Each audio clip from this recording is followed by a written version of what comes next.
Ready. Good evening and welcome to the May 6th, 2021 meeting of the Athens-Clarke County Planning Commission. In response to the state of emergency in Georgia regarding COVID-19, this meeting is being held via a WebEx online meeting platform, which is being broadcast on YouTube. Members of the public were provided the opportunity to email comments to the planning department prior to 12 noon yesterday. Members of the public may also address the Planning Commission in real time via electronic communication provided in the auditorium at 120 West Arty Street, subject to safe distancing measures. For those of you viewing the meeting remotely, you will find the meeting agenda on the Planning Department website at www.accgov.com/planning. For those of you viewing the meeting from the auditorium, on the table by the auditorium door, you'll find copies of tonight's agenda and the political campaign contribution disclosure forms for those wishing to speak in opposition to an agenda item before the mayor and commission. After staff presentation of an agenda item, we will receive public comment, first from the applicant, then from those in the auditorium.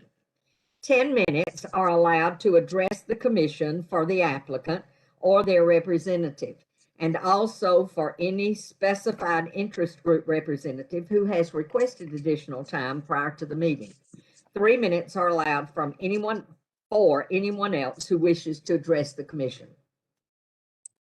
After public comment, the applicant or their representative may request a 2-minute response. Once the public hearing is closed, the Planning Commission will proceed to discuss and act on the item. We will receive no additional public comments unless requested by the Commission. When addressing the Commission from the auditorium, please speak from the designated place as directed by staff. For all speakers, please provide your name, address, and occupation for the record. For those in the auditorium, a timer device will display an amber light 30 seconds before the expiration of the allotted time, and a red light upon the expiration of the allotted time. So please pay attention to the light so I don't have to interrupt you. For those addressing the commission remotely, you will also be expected to adhere to the specified time limits. Exhibits may be displayed by the applicants remotely or in the auditorium. Written correspondence received by noon yesterday has been forwarded to the commission and is part of the public record.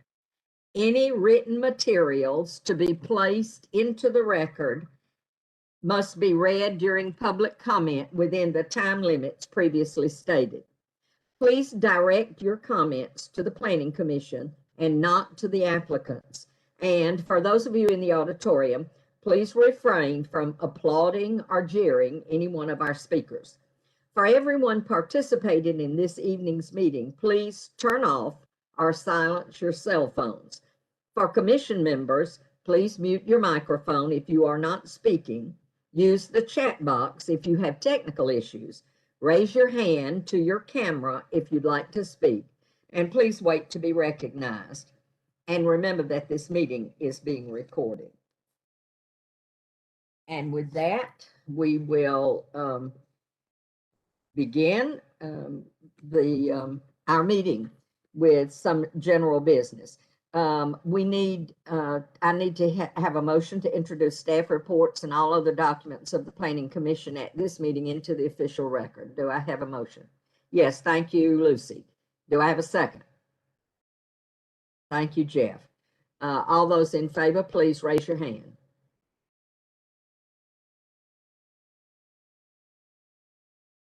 Yep, I think that's all of us. So thank you very much. Now we move to the approval of the April 1st Planning Commission meeting minutes. Do I hear a motion to approve the minutes, or are there changes? Jim, motion to approve. Do I hear a second? Thank you, Sarah. All those in favor, please raise your hand. Thank you very much. That's unanimous. Brad, do we have May Court's review? You're muted, Brad. You're muted. I do not have a report tonight, but since I have the floor for just a second, I did want to introduce Judd Drake, who is our county attorney, who's on the call with us tonight. They're trying to get our attorney's office filled back up over there, but we're running on short numbers, and we're fortunate that he's taken the time to be with us tonight, so we appreciate that. Thank you, Mr. Drake. Welcome. We're glad you're here. All right. And so since we don't have a May Court's report, I assume we don't have public comment regarding May Court's. Unless someone comes running to the microphone, I will know that to be the case. All right, so let's move into old business if we could, please.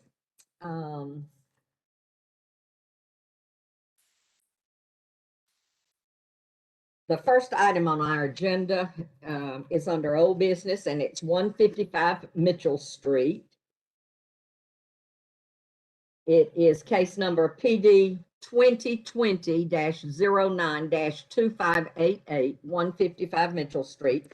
And the purpose of this request is to amend an unbuilt planned development on a 1.7 acre parcel with CD River, commercial downtown, River downtown design area zoning to construct a multifamily development. And so we will ask staff to share that application with us. Okay, yes, the application is for 155 Mitchell Street. This is an amendment to commercial downtown, River downtown design area plan development. And the location map on Mitchell Street there. That's the only frontage for the property. Just an aerial, right now it is undeveloped property. So the request is to amend an unbuilt plan development, parcels of 1.7 acres. The proposal is for a 10-story structure, 6 residential floors, the top 3 levels of parking deck with a pool terrace on the uppermost story. There'll be 390 bedrooms split among 167 residential units and 210 parking spaces within the parking deck. 17 spaces are behind the building in a surface lot. Just want to point out the change. This time there's no commercial component, so it's coming back to you just as a residential development. And there has been a variance a few years ago that was approved for a riparian buffer encroachment approved by the hearings board. And this is just the environmental areas map showing that riparian buffer behind the building. So this comes back to you with 5 waivers requested. There were 2 previously that were primarily to deal with the commercial component, so those have gone away.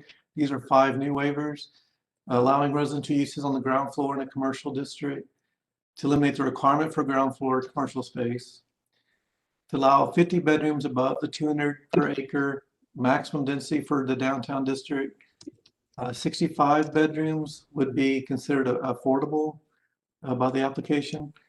And again, just as we've mentioned in the staff report, we really don't have a mechanism at this time in place to enforce that, but and nor are we're lacking a definition of what that means by affordable.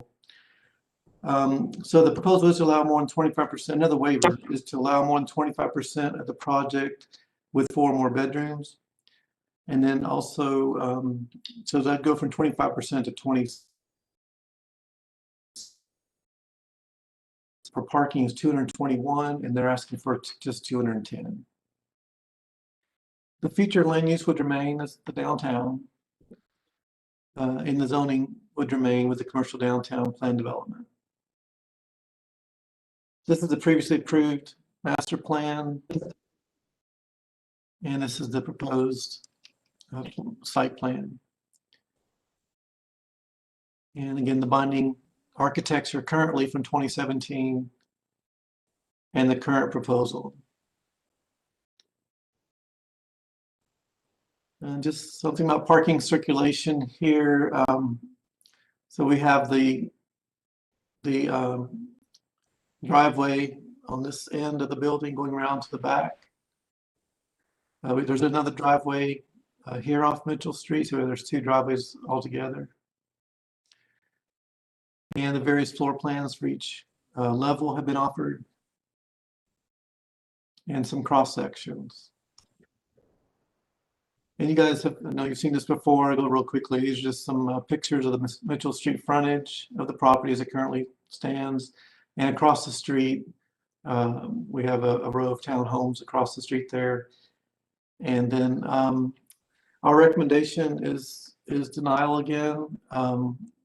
And we do have an increase coming back for a number of bedrooms with a decrease of commercial. So we're getting further away from what the ordinance requires. Also that decrease of parking, even though we're adding more units. So, and we, as we mentioned, frequently, we're increasing multifamily again in another area of Clarke County. We're seeing a multifamily boom, students and non-student in the area. And so again, we have the questions about the affordability, what that means, the mechanism to maintain and enforce that, what the target is, who we're trying to serve with that, and the definition of affordability. And that concludes the staff comments. And just as a point of quick correction in the report, I just saw this, we talked about it just a second ago. I believe we noted in one of the slides here that there were 65 bedrooms that were affordable. It's actually 65 beds in 45 bedrooms. So just a correction in terminology there. We'll get that fixed. Thank you. Thank you very much. All right. Following that presentation, we will now hear from our applicant who will be making that presentation. Should be Mr. King. Yep. Can you guys hear me? Yes. Perfect. Rick, can you go to the next slide, please? Mr. King, can you introduce yourself, tell your address and your occupation for the record, please? Thank you. Sure. My name is Rodney King. I'm Managing Director of Acquisitions for Core Spaces based in 1643 Milwaukee Avenue, Chicago, Illinois. And we're bringing, obviously, this project back to you guys. I think we were here a few months ago. And we've had some kind of subsequent discussions with the mayor and council member Wright. So that's kind of the genesis of this presentation. As I said, Core Spaces is based out of Chicago, Illinois. We're a vertically integrated development firm with management and asset management and development management with all in-house. I'm not going to spend too much on this slide. You guys, we presented this at the previous meeting. So Rick, if you'll go to the next slide, please. The genesis of our revisions are 100% attributable to the affordable housing component.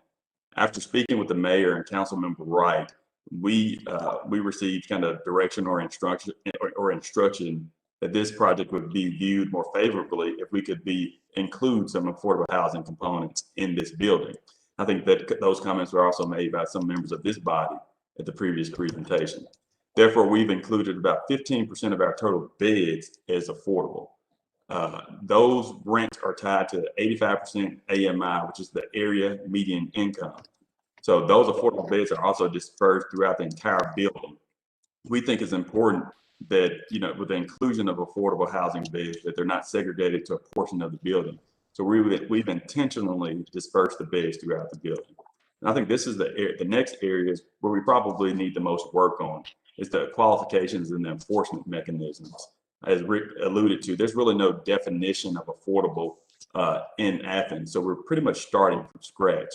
So we've kind of proposed some ideas where we can work with the UGA financial aid office to help identify some residents for us. For example, if they qualify for a certain percentage of Pell Grants, they automatically qualify for our affordable beds.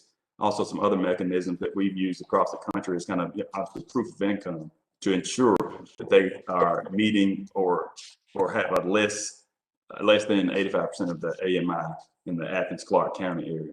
We're certainly open to more enforcement and qualification mechanisms.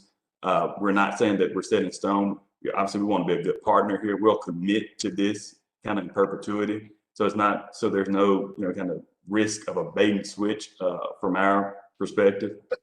So I just want to kind of highlight that as Jeff walked through the entire presentation, the genesis of the changes are for the inclusion of the affordable housing component. So Jeff will walk through the kind of revised architecture and the revised floor plans. Thank you.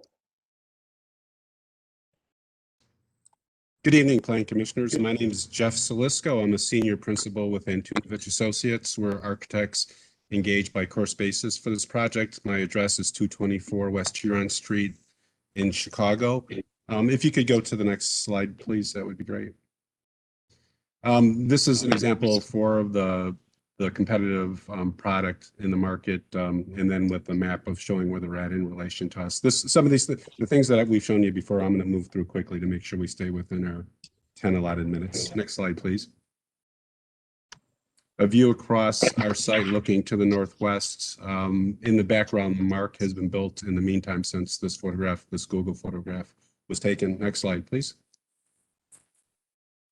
And the site plan directly over site, Mitchell Street, Osanee, Williams. I think it's important to note when you see this that behind from the view of Osanee that there is a significant amount of tree coverage separating our building from that street. So that's a significant buffer that takes place behind our building. Next slide, please. In addition to the affordable housing changes that have had a huge impact on the plan, we also, towards Mitchell Street, we realized based on the borings that there's bedrock. So we've readjusted the parking to move away from that bedrock, very expensive, very difficult construction issue to deal with. So you'll see different planning from the parking standpoint. On the very lowest level, which is only access from a ramp that goes up, there's 73 spaces. Next slide, please. Then our second parking level, again, this is only access from a ramp. So you ramp through a couple of levels. There's 70 parking spaces at this level. This is basically still below grade, both of these levels. Next slide, please. Now we're at the level, our lower one level. This is basically at grade at the lower end of the site at the, let's call it the southeast side of the site. So this is where you access into the parking. By the way, correction to earlier comment is this is the only access into the parking. There's no longer an access along Mitchell at the top end of the site. So this is where you enter into the parking, and then there's ramps that take you up or down. In addition, a few important points that we see here is that we worked very close with the Fire Marshal's office to provide a plan for access to the rear of the site. We also worked with the Solid Waste Department to work out and ensure that we're meeting their requirements for solid waste removal. We are completely out of the state water buffer, completely out of that. And then we're within the Clark County stream buffer. There's 79,375 square feet within the buffer, but that is significantly less than the approved project, which had 11,112 square feet in the buffer. So we've reduced the amount that is in the buffer at this time. Next slide, please. So this is our first floor plan. This plan previously had retail. This has in the intent of being able to provide the 65 affordable units. There is now residential on the first floor in addition to our lobby areas. So the entry of this is basically at the middle of the site. You know, you go up 10 feet to the next level, 10 feet to the lower level. This just happens to fall right in the middle. Again, the main difference that you see here, though, is that in addition to having 29 parking spaces, there's also a significant amount of residential units in addition to the amenity areas. Next slide, please. Hey, Jeff, if you don't mind, I'll pause right there.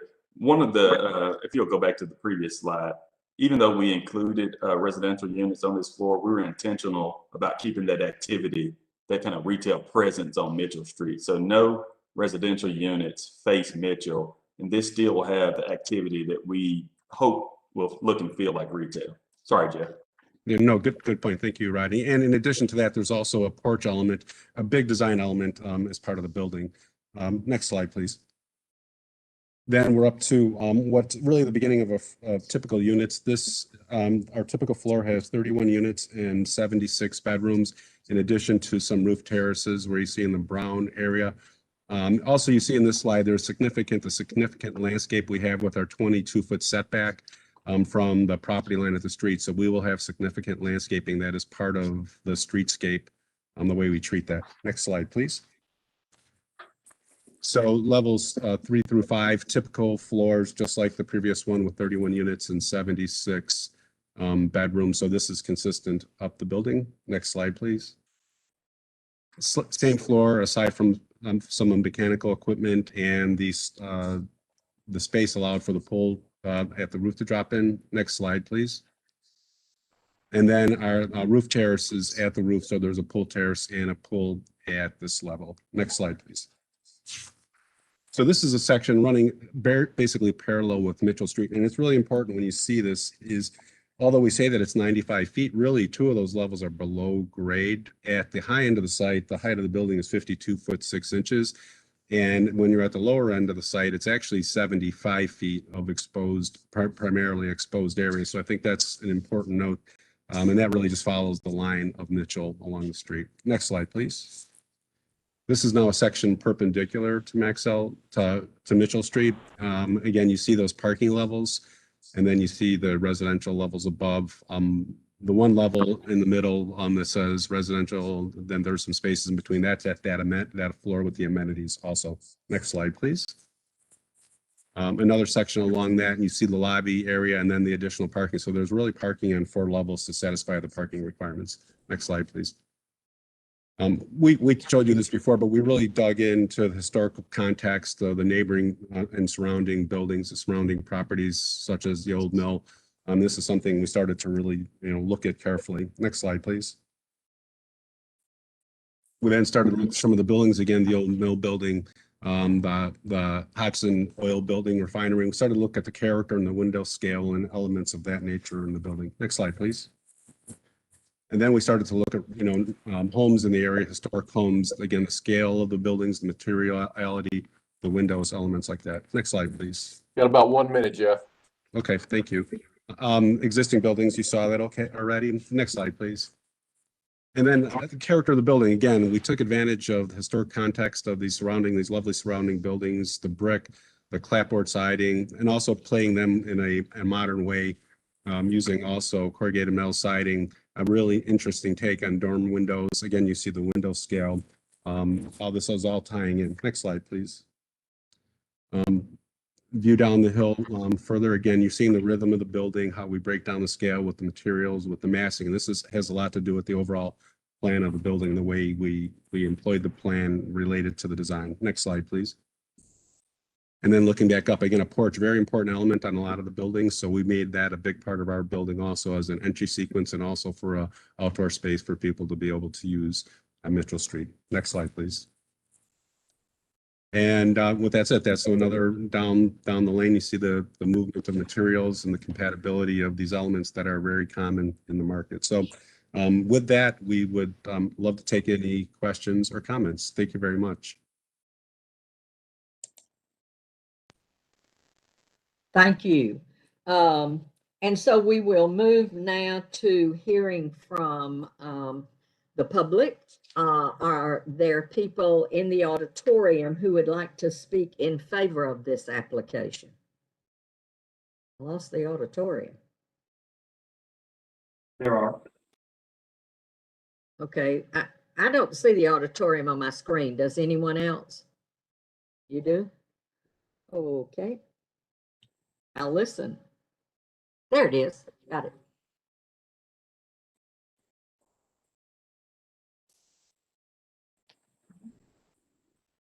Good evening, everybody. My name's Roby Redwine, 1031 Shoals Drive, Athens. Commercial real estate. I also represent the petitioner. Thank you all for your service to the community. I guess what I want to drive at, quite frankly, is kind of look at this in another context. I view this really as helping to address community needs. Firstly, there's a lack of affordable housing in this community. In this project, there will be affordable housing component with 65 beds. Set aside for those in need, perhaps for those that have struggled through the pandemic, or quite frankly, perhaps for some small way for others to get a leg up. Secondly, economic impact.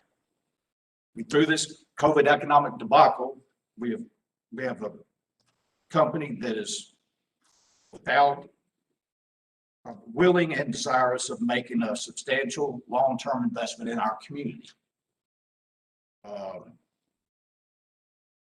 One that will greatly create, will actually create yearly tax revenues well in excess of $400,000, which at this fulcrum point is something we sorely need to help lift all boats. Thank you so much for your time and recommend a yes vote. Thank you, sir. Is there anyone else in the auditorium who would like to speak in favor of this application? Yes, ma'am.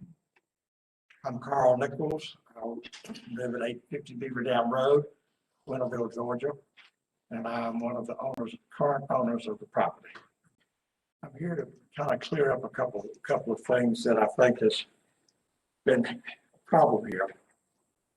Back in around 2016, there were some citizens here in Athens that were senior citizens and worked quite well with our community and that, and several of those passed away, and we had owned this land for 10 years and it was time to do something about it. So the two partners and I got together and thought that we could build condominiums in downtown Athens for seniors. I don't want to admit that I'm one of them, but I am, so we'll let that go out one ear and on the other. But anyhow, we did the plans. We talked to the local people who sell residential properties. In 48 years in the real estate business in Athens, I've never sold a house nor a residence. And so I probably should have taken a lot more time in studying this property. But anyhow, we got it approved through zoning as condominiums that we plan to sell as a condominium unit to seniors, not student housing. But right after that, we started the realtors talking about buying condominiums, and they did. And what we found out was that seniors did not necessarily want to come to downtown Athens. Things had somehow changed with what was going on in this community. And so I went and paid $15,000 for a study. And when that study came back, it said, Mr. Nichols, it'll take you years to sell condominiums in downtown Athens. And so the only other alternative that we saw for a piece of property that was vacant, that was surrounded by student housing, that was a quality place that that students could come and live in. And we got acquainted with the group here that's currently in the zoning. And I wish that we could have built condominiums for seniors and that they would come to downtown Athens, but obviously that's not the use that we need. And I'm sorry to see that. We're a bright, young community downtown, and we need to stay that way. And I hope that you will approve this so that we can get started on it, and we can also have an affordable housing unit a part of this project. Thank you very much, and I appreciate your attention and your work. Thank you, Mr. Nichols. Is there anyone else in the auditorium who would like to speak in favor of this application? Seeing none, is there anyone in the auditorium who would like to express your opposition to the application?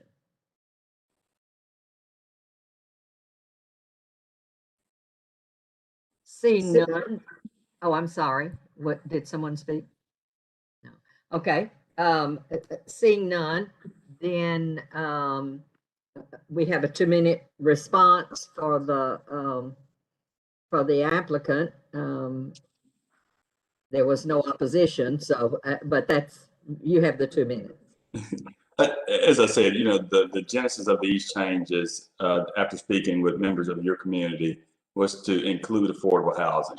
And so that's where the variances are being derived from, was that affordable housing component. I think we all recognize that this location is strategic.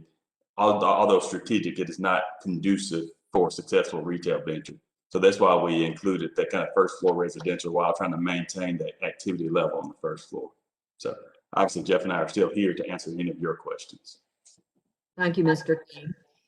With that, I think we'll come behind the rail for discussion amongst planning commissioners. Matt. Thank you. Yeah. For the applicant, I wonder if you could walk us through the numbers on the affordability. I have some questions about enforcement as well, but when you said the units are intended to be affordable to somebody earning 85% of AMI, area median income, I hope you don't mean the rent per bed would be affordable to someone earning 85% of AMI. But can you tell us what you do mean? Is it per apartment, per bedroom?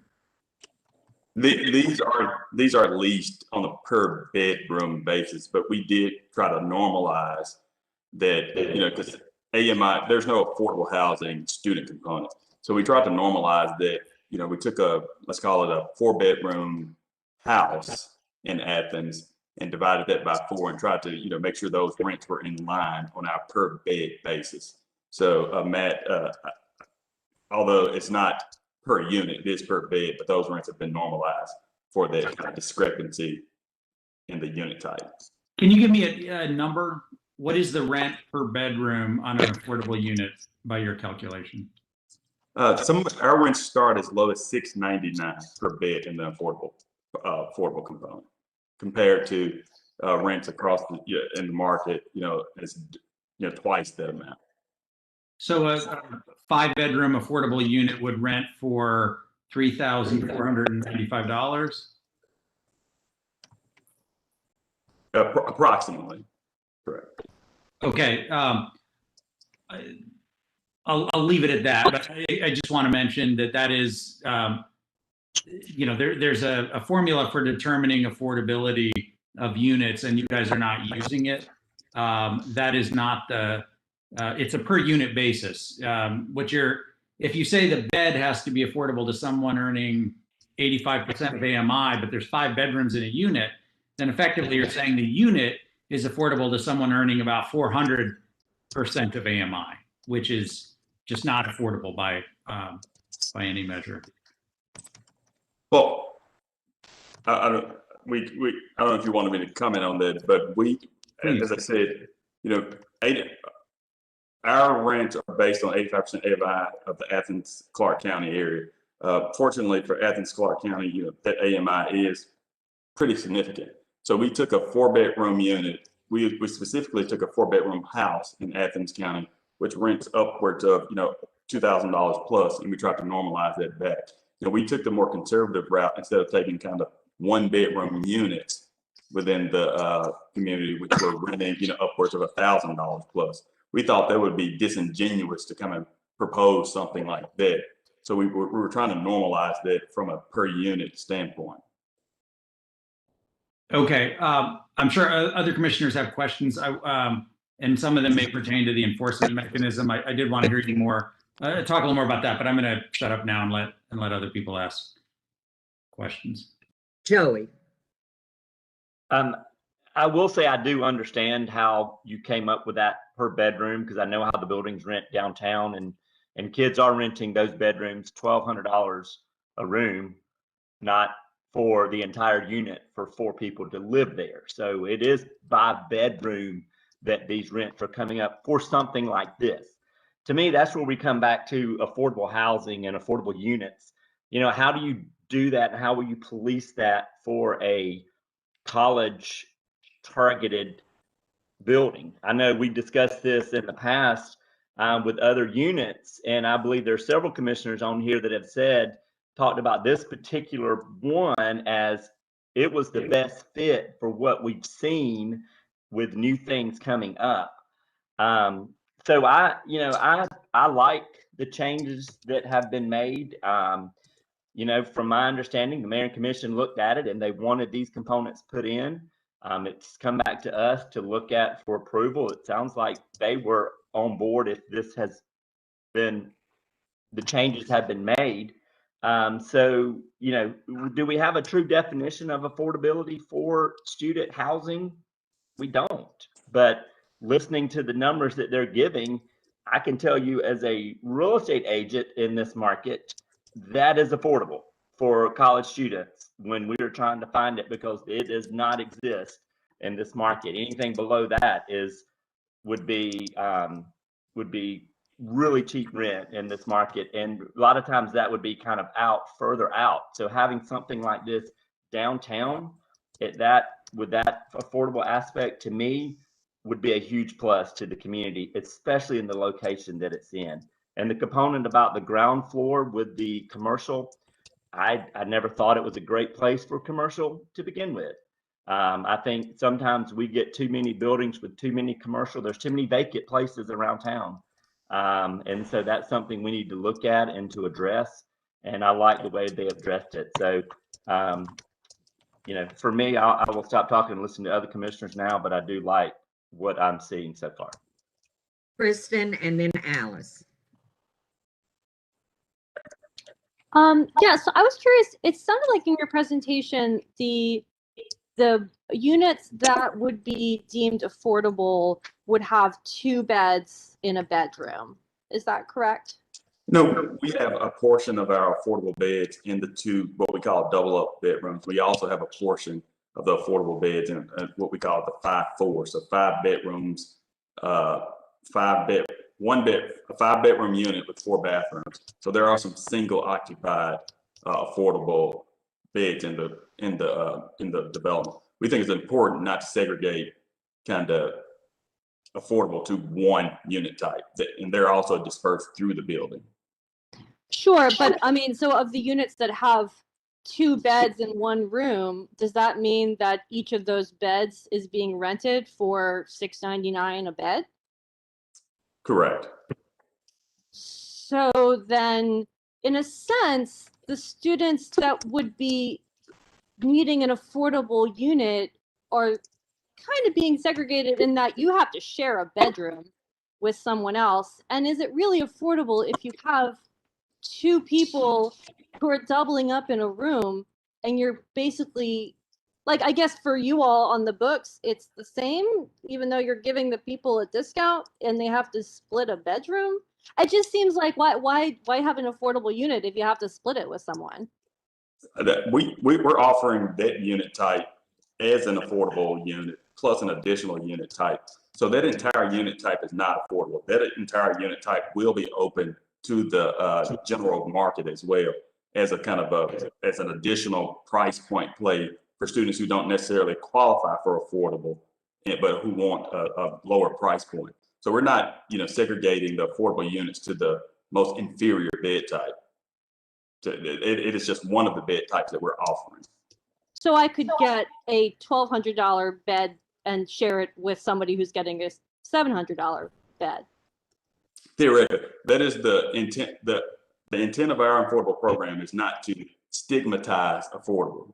So we want the affordable beds to be truly integrated within the project. So yes, you could have an affordable bed and a market rate bed within the same unit. And we think that is a good thing. Okay, that's an interesting way of doing that.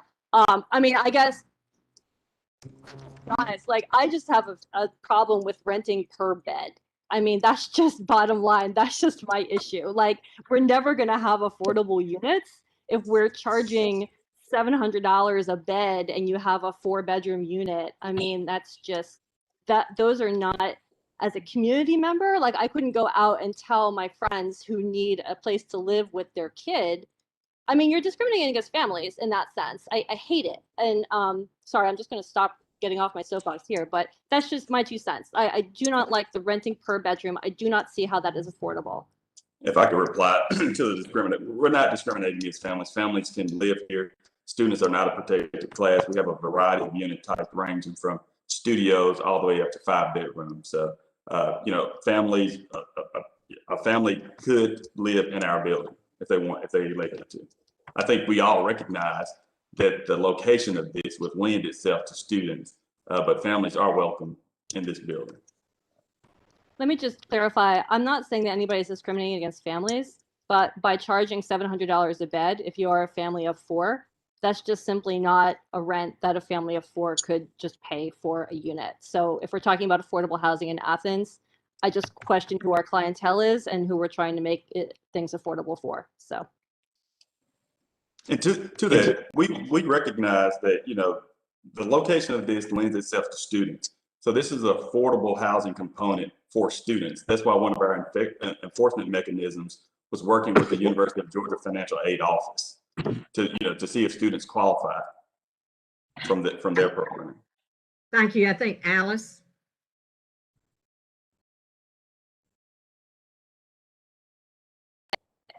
Okay, sorry. So I want to go off the last thing that Rodney just said. So we're talking about affordability in the context of student-oriented apartments. You know, obviously, $700 a bed times 4 is not going to work for a family of 4. We're talking about a different product type. I'm just going to start with that premise. This is a different kind of thing. And I want to kind of go back to these questions of qualification and enforcement. Mr. King, you mentioned Pell Grants. Have you looked into like the Minneapolis version? I know you talked to the mayor. This is a model that he's brought to my attention as well. Like you would work with the University Financial Aid Office to find students that are on a Pell Grant, and they may be. Is that correct? Correct. That is the intent, to form a partnership with the university. And Pell Grants is just one example. There are a lot of need-based scholarship that could potentially. Sure. Yeah. So that's good. I mean, I do think, well, I guess what I'm saying to my fellow planning commissioners is that we do need to look at the affordability portion of this in terms of affordability in the context of this, you know, strange animal that lives in Athens as student, you know, downtown housing. So it does sound like what the applicant is trying to do is create a product that a student that couldn't afford, you know, $900 a bed could maybe get the same bed for $450. As you know, as problematic as that might sound, but I just had another.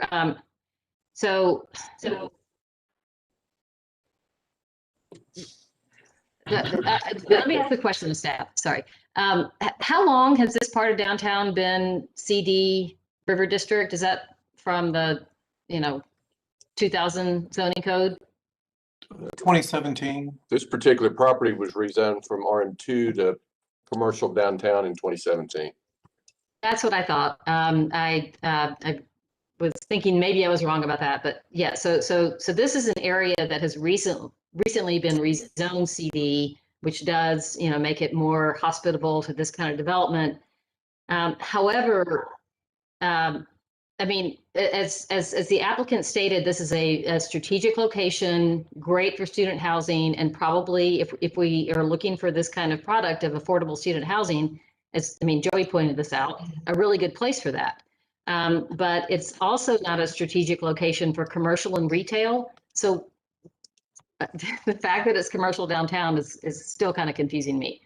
I feel like I'm ranting a little bit. Maybe we all are.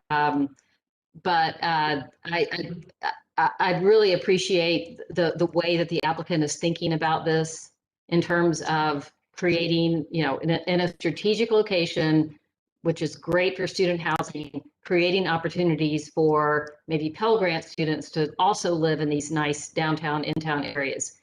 However, that's not going to be enough for me to support the project. So I'll just stop there.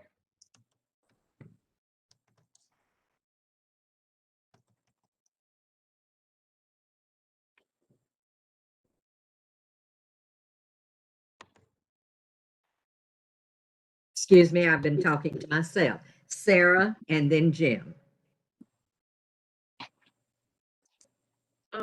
I I think that maybe I was one of the people who said, you know, if you're going to have student development, this is a good space for it. I still think that's true. I think that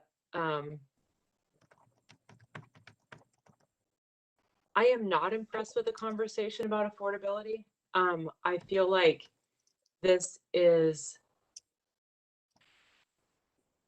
I guess where I will, if I'm trying to be succinct, what I want to say is that Athens has lost so much opportunity to minimize the negative impact of luxury student housing development downtown on the housing market in Athens. And the way we've lost our opportunity is that we didn't have an inclusionary housing or an inclusionary zoning program 10 years ago. And this is an example of something where if we had a really solid program in place, like I feel like Mr. King is trying to respond to the community's concerns. And I feel like you're trying to sort of fit a square peg into a round hole. I'm not sure if, I mean, sure, we're trying to provide more affordable housing opportunities for students as well. I think when we talk a little bit in a more macro fashion about affordable housing in Athens, it's a little bit more about housing for families and housing for middle income folks. But to me, this is an example of, so Mr. King is trying to make this, respond to this affordability concern. And I think that if we had a really good inclusionary zoning program or housing program, it would be really clear what core spaces would need to do if they wanted, what this community wants to offset the impact of a development like this. And so to me, the timing is still sort of off. I agree with whoever said that, you know, some of these changes, I agree that the ground floor commercial was not necessarily most appropriate right there. And I think Alice made a good point about that the zoning is probably, if that's true, then the zoning, probably the CD zoning might not have been the most appropriate. But I guess I just really wish that, I wish we had a really good inclusionary zoning program in place, and I hope the mayor and commission are listening, because we keep getting here. And what something like that would do is it would give core spaces the option to say, okay, you know, because we'd be able to say in a program like this, we'd be able to identify what the goals are. So if the goals are more student housing that's affordable, more affordable student housing, that's one thing. If the goals are different, then the program would be catered toward that. And maybe Core Spaces pays an in lieu sort of fee for affordable housing programs elsewhere in the community, like maybe not trying to force it into this space. So I think that companies like Core Spaces, American Campus Communities, all these companies that are doing this, I think need to get better at figuring out how to do this in a way that I think communities, college communities where big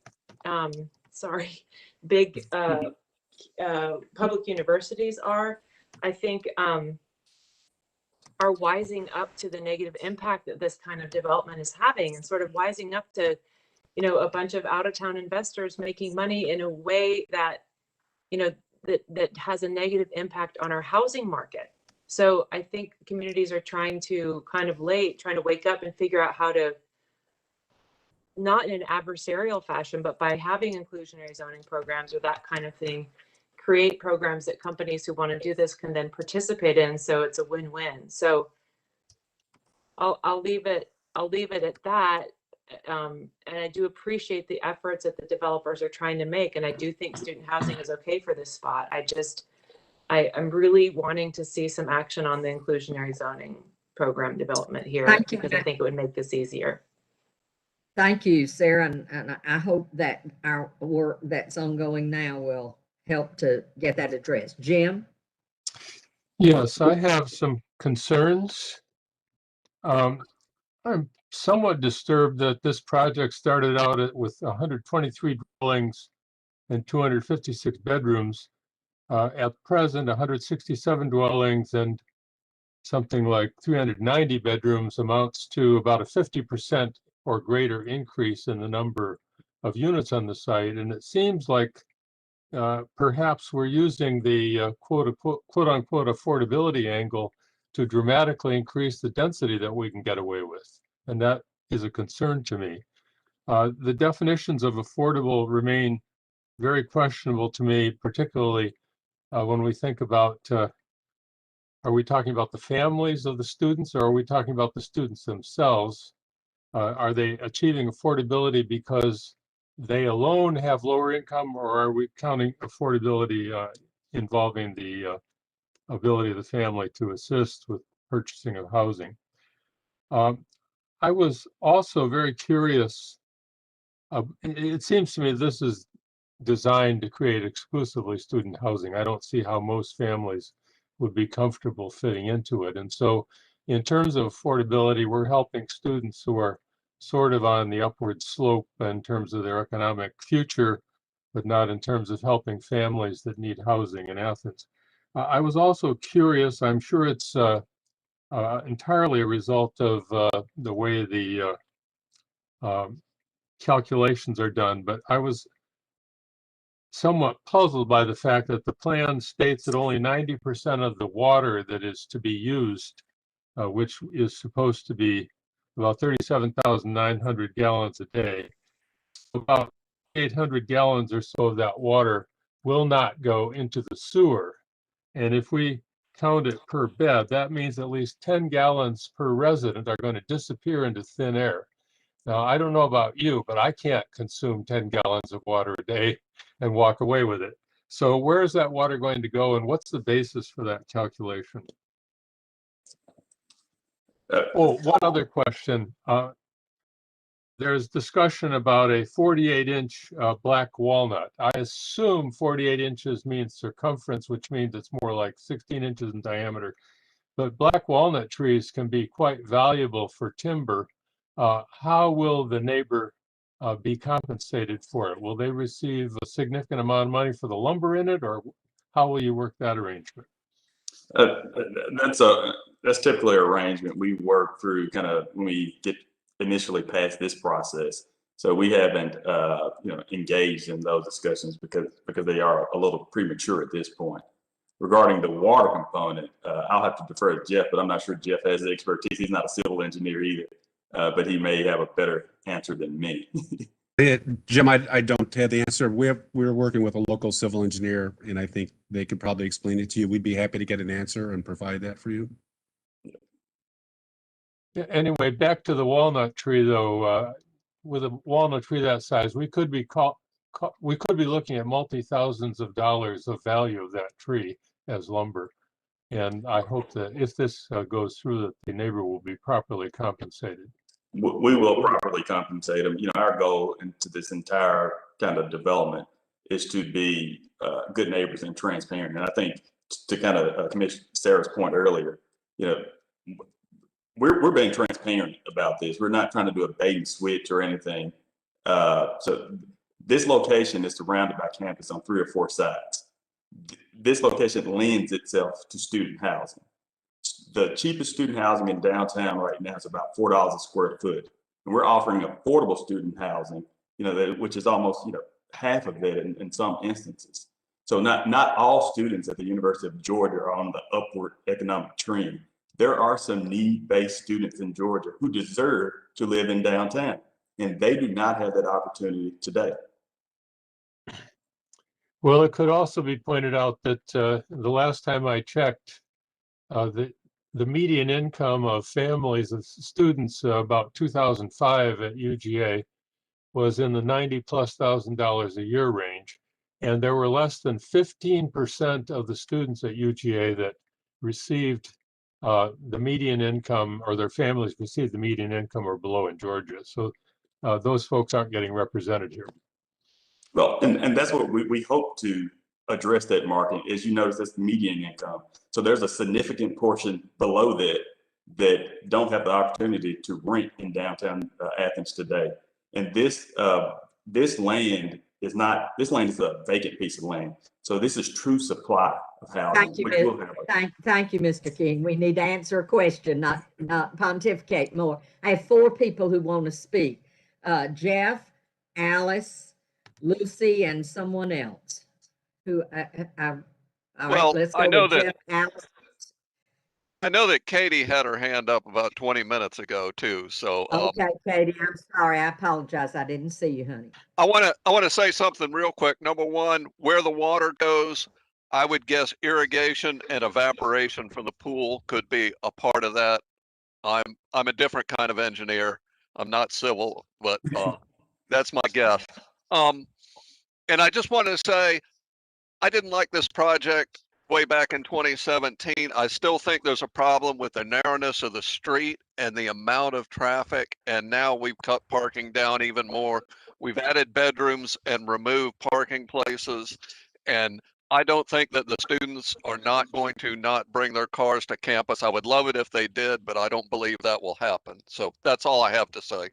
Thank you, Jeff. Alice, then Lucy, then Katie. I was just, I feel like Katie should go before me because I've already spoken. Katie, go ahead, honey. Okay, I kind of forgot what I was going to say, but let's see. Yeah, just the whole affordability issue. I mean, I don't remember ever talking about student affordable housing as an issue in Athens. I mean, it's just so overshadowed by family and workforce affordability issues.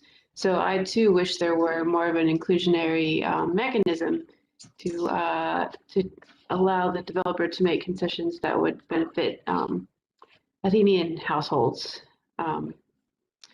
What else? I also agree that it's a good place for student housing. I have no arguments with that. Honestly, a lot of my issues are with the underlying zoning. That's way too much parking for downtown. That's just asking for more cars and more traffic, especially for student housing. I mean, campus is right there. So I would easily agree to that waiver. And I understand that they don't want their previous plan development because it references condominiums. I guess I wanted to ask the commissioners who are on the inclusionary committee what the status of that is, and if they had spoken to the mayor and commission about student affordability being a pressing issue. Thanks. Alice, and then Lucy. I'm sorry, Lucy. Alice. Katie actually already made part of the point that I wanted to make. The back and forth between Jim and Mr. King, the applicant, about you know, the desirability of affordable housing for students. I do just want to say that I really appreciate what the applicant is trying to do, acknowledging that despite the fact that 80% of our students are at the top 20% of income or whatever, we still have students who have a need for affordable housing. And I do agree that looking at things like Pell Grant, FAFSA, at some point we should be able to identify what affordable means for students as well as families in Athens. However, I agree with the principle that our highest priority right now is to work on family affordability, and this development is not obviously for good reasons not interested in that. It's interested in student affordability. Katie, the inclusionary zoning working group is working, and the student affordability question did come up in our last meeting, and possibly everyone's disappearing. Did I just lose my? Yeah. That we will be talking about that as a component, as an issue of affordability. But I will say that the priority, it seems, on the committee that I'm chairing, and also on the planning commission and the mayor commission, family affordability is what we are most focused on. But that's separate from this particular application. I think this particular application is doing a very reasonable job addressing the issue of affordability for students that this development is geared toward. Like you, Katie, my problem is with the underlying zoning. I don't think this should be zoned this densely, and I think the RM, whatever it was before 3, was probably a better zoning. And then that would be appropriate for building student housing with affordable units. So I'll stop talking now. Thank you, Lucy. Thank you for your patience. Thank you. Jeff and I are absolutely on the same page on this. When he said he didn't like this in 2017, I didn't like it in 2017. I don't like it now. Everybody's talking about affordability for students downtown. There is something called student dormitories at the UGA campus that have existed going back to the 40s, probably. Some of those have been refurbished. Some of them have been built new. Some of them aren't that great built new over on East Campus. As far as structure goes, and I've talked to architects who know a lot more about this than I do. Mr. King, you've talked about market studies sort of on the periphery, which is where this whole affordability thing comes from. What is this, the cost of a dorm room at UGA that is run by the state, by the University of Georgia? I don't have those figures in front of me, but it is significantly higher because most dorms you have to buy a meal plan, which is a true cost to the students. So I don't have those figures in front of me, but I can certainly give them prior to the end of this meeting and get them and report back to you. Matt has his hand up. I think he and I have the same answer. Matt? Yeah, I was going to offer to answer that question. The cost of attendance page on UGA's website says $6,292 a year for your room in a dorm, which is a little under $525 a month on a 12-month basis, although dorm rooms are, I think, 9 or 10 months. The off-campus budget for cost of attendance, the room budget on UGA's website is $2,680, which is $723 a month on a 12-month basis. And that's the budgeted amount, meaning the amount that UGA expects a student to have to pay. Of course, some students do pay much more, some students do pay much less. That might be approximately the average. So these affordable units that the applicant's talking about, at best appear to approximate the UGA budget. They're not meeting the needs of that bottom 10% or 20% or whatever Mr. King is attempting to shoot for. And I just looked it up. It's about $4,000 a semester without a meal plan. And that is on a 10-month basis. Our leases are 12 months. So, and also that is for most students, first of all, that assumes that there's adequate supply on campus. Most UGA dorms are 100% occupied. So even if they wanted to live on the dorm for that affordable option, so to speak, there's no supply there. There's a freshman live on at UGA. So that opportunity is not there for them. And most of those units on campus do not include a kitchen. Thank you, Mr. I need King. to share. I've got it. I have to get a plug here for Mr. King. Are there other comments? I have a couple. I do want to say that as I listen to Mr. King, he is a really excellent representative of his company, for his company, because I think he really is desirous of this, of being able to have students who previously might not have been able to live somewhere to be able to live there. And I'm very grateful for that. I appreciate that. With that said, I agree with Lucy about the dorms, but I also would like to say that houses in Athens are, while they may not be prolific, they are more sharing a house amongst students, which happens all over town, is much less expensive than what you're talking about in terms of these units. And I happen to own one. I happen to have them all around me. I know what they rent for. So I know that those are options too that we haven't even spoken about. But that doesn't address access. And I appreciate hearing what Mr. King is saying. Equity of access is very important. And I appreciate hearing you say that.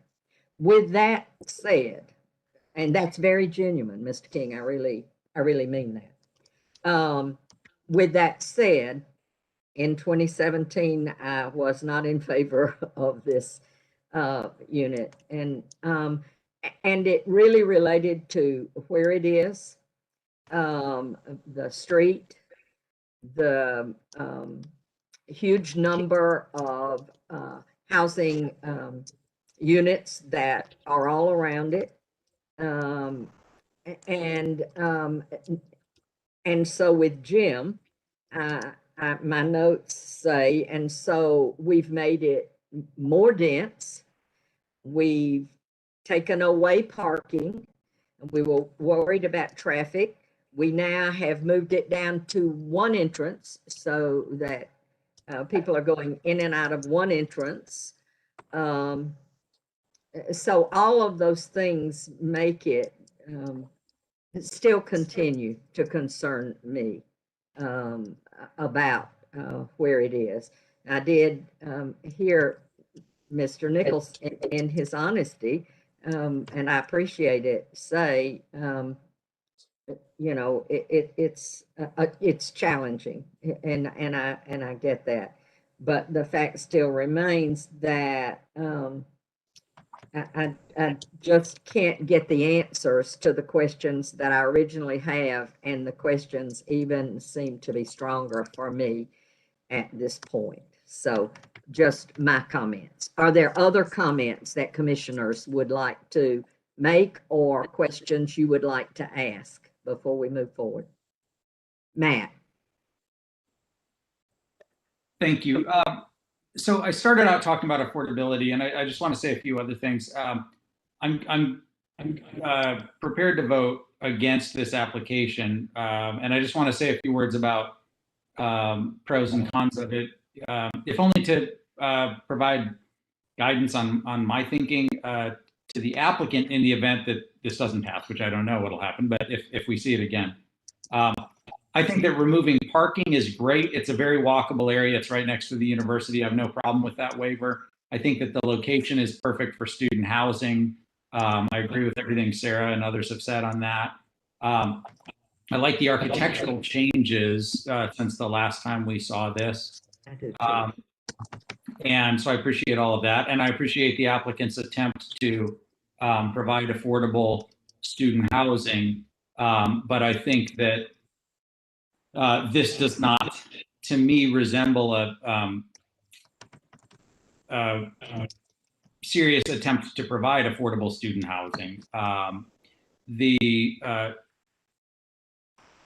Given the UGA cost of attendance and that the applicant is just hitting the median UGA cost of room off campus with these affordable units, and that even that is based on forcing students to share a room, I don't know what the applicant's actually offering when, you know, in a market rate place like the Mark or the Standard, students are free to, I presume, rent a 2-bedroom apartment and stack 4 people in there and thereby bring the costs down by half. So putting 4 beds in a 2-bedroom apartment doesn't suddenly make them affordable. It makes it a market rate unit that's shared by more people than there are bedrooms. And so given our previous concerns about affordability and the Mayor and Commission's expressed concerns about affordability, I don't think that this application does it nearly enough on that score to sway my vote. Other comments? Then it appears we are ready to take a vote. I'll certainly entertain a motion. Jeff? No, I just wanted to express my agreement with what Matt said. I thought he articulated my thinking very well. So thank you. That was all. Okay, seeing no other effort for anyone to speak, do I hear a motion? Lucy? I move to deny. Do I hear a second? Saw Jeff's hand. Jeff seconded it. All right, and I think we will move to a roll call vote, please. Rick? Okay, Rowland, Yes. Scarborough, Yes. Tucker, No. Anderson, Yes. Beresford, Yes. Goodrum, Yes. Paul, Yes. Hinman, Yes. and Rallis. Yes. Okay, it passes 8-1. All right. Thank you very much. We appreciate your interest in our community. Thank you. And so we will now move on to our second agenda item. Just give a second for us to get our materials adjusted here. It's always interesting to me that I find it harder to get my materials adjusted in my home than I do when we're in the auditorium. All right, this application is case number PD-2020-10-2876 on the Old Elberton Road. And the requests are to change the rural future land use map designation to traditional neighborhood and to rezone the property from AR, agricultural residential, to RS8 PD, single family residential plan development, for the purpose of developing 233 acres for the construction of single family dwellings and multifamily dwelling units. Okay, and this is the location map of the property. It's frontage is on Old Elberton Road. And the aerial photography, which shows it as undeveloped property, and a majority of which appears to be wooded. So the future land use request is from rural to traditional neighborhood. And a zoning request from AR to RS8 PD.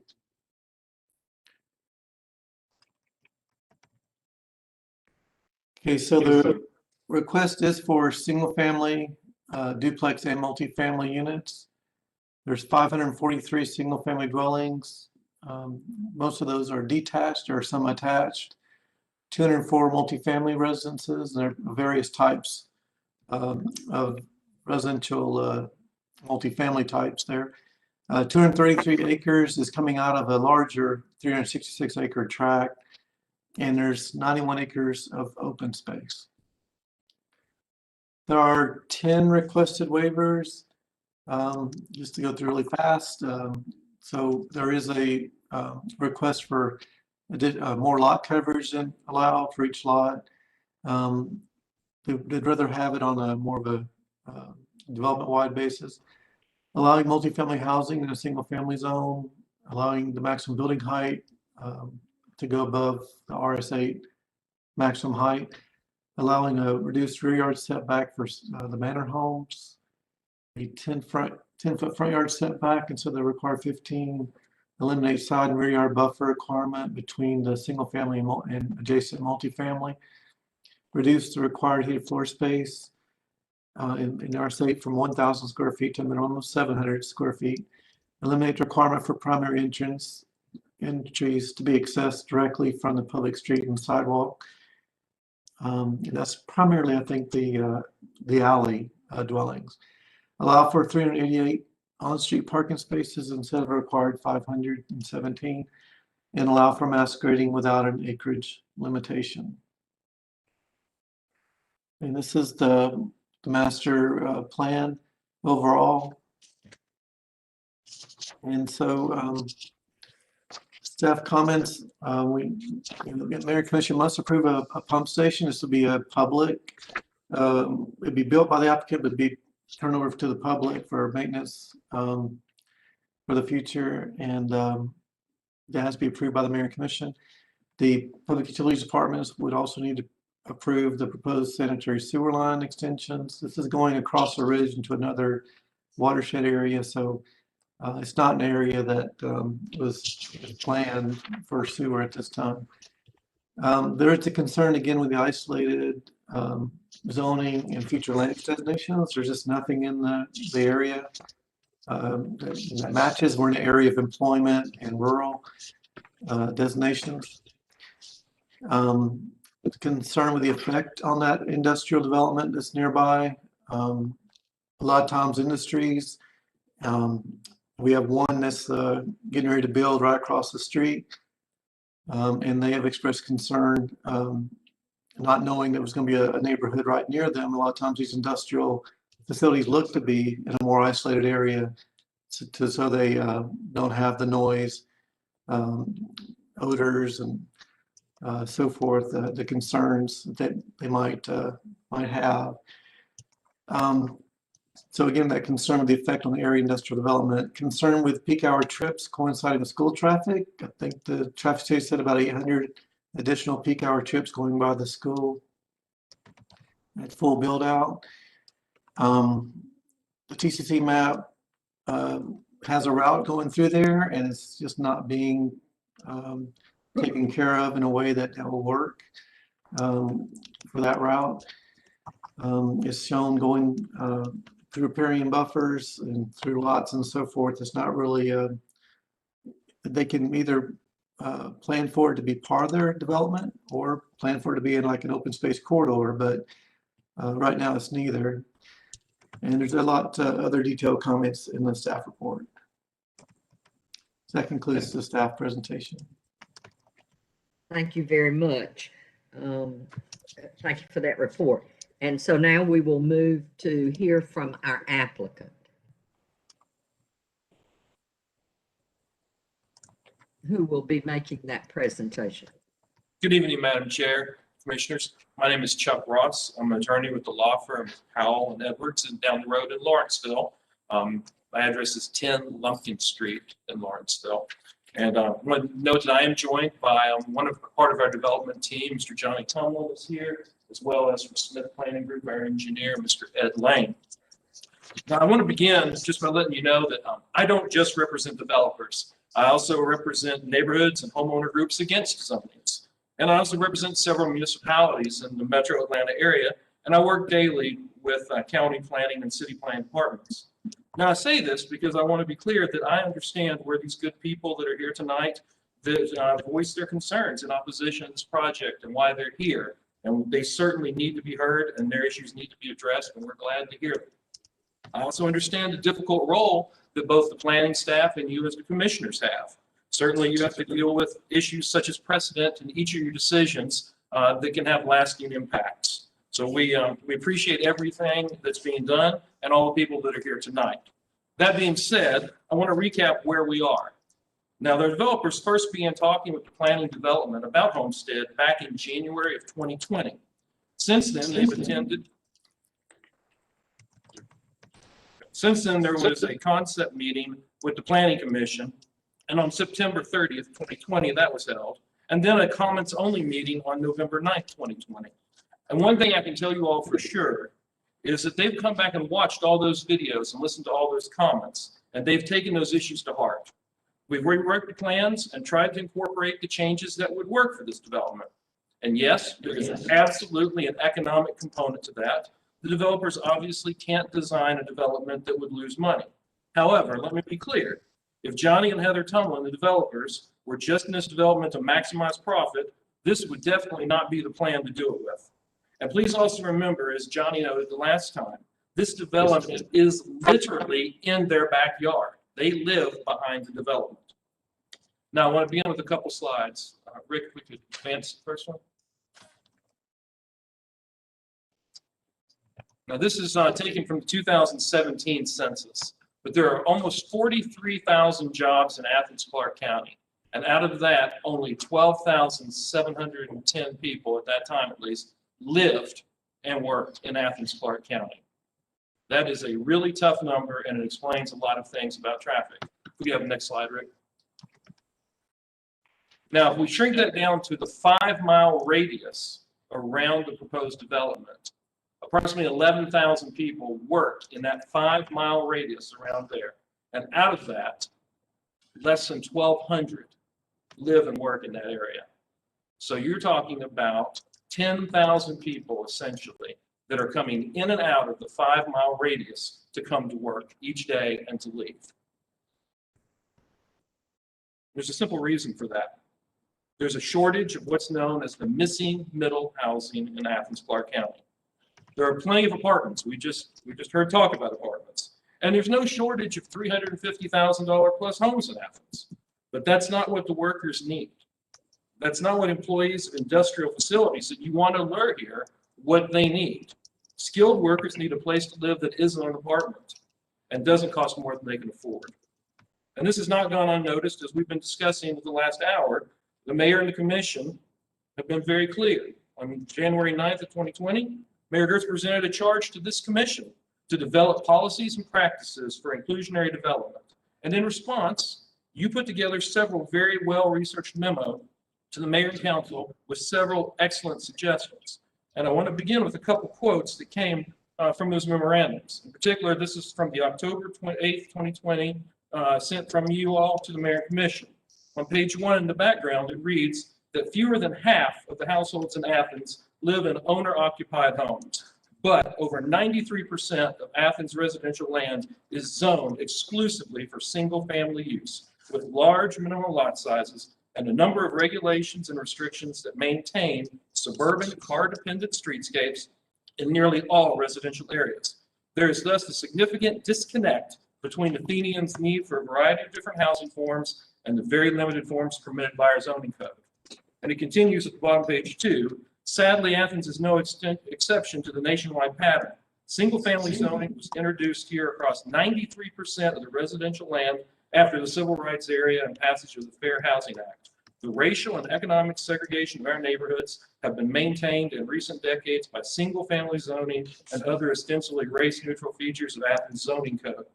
To name just a few, those include the large minimum lot sizes for residential land. And I would note that the AR zoning where we are now allows 1 house for every 10 acres.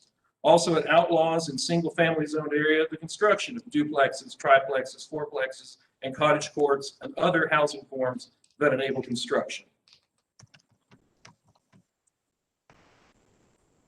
Now, in response to that, you as a commission have come up with some excellent ideas. Those include allowing duplexes, triplexes, and cottage homes in the RS districts. It's not a coincidence that we are asking to rezoning to a planned development in an RS district. And of course, are asking for 10 variances. As noted in the memos, the current zoning ordinance simply does not contemplate the types of development that the mayor and commission are asking for and what we are proposing. That is why we have to have these variances. Now, with that in mind, I'd like to share Homestead with you. Rick, if we have the next slide. And the next slide, please. All right, so this is Homestead. Now, first of all, let me be clear. We're talking about 794 homes at a maximum. It could be very less than that, but this is the maximum number it would be, which would be 526 traditional detached homes, 16 cottage courts, 64 attached rows, 94 duplexes, 64 quadplexes, and 30 corner manors. Next slide, please. Also, please note that we're going to have 45% open space, and that would be guaranteed under the planned development. Next slide, please. Next slide, next, Rick. Should be some house images, Rick.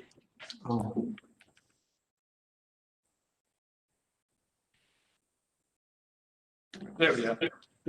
Okay, and these are our cottage courts, and these are 1 to 2 bedroom homes that are around a central courtyard. Those are going to start at $150,000. Next slide, please.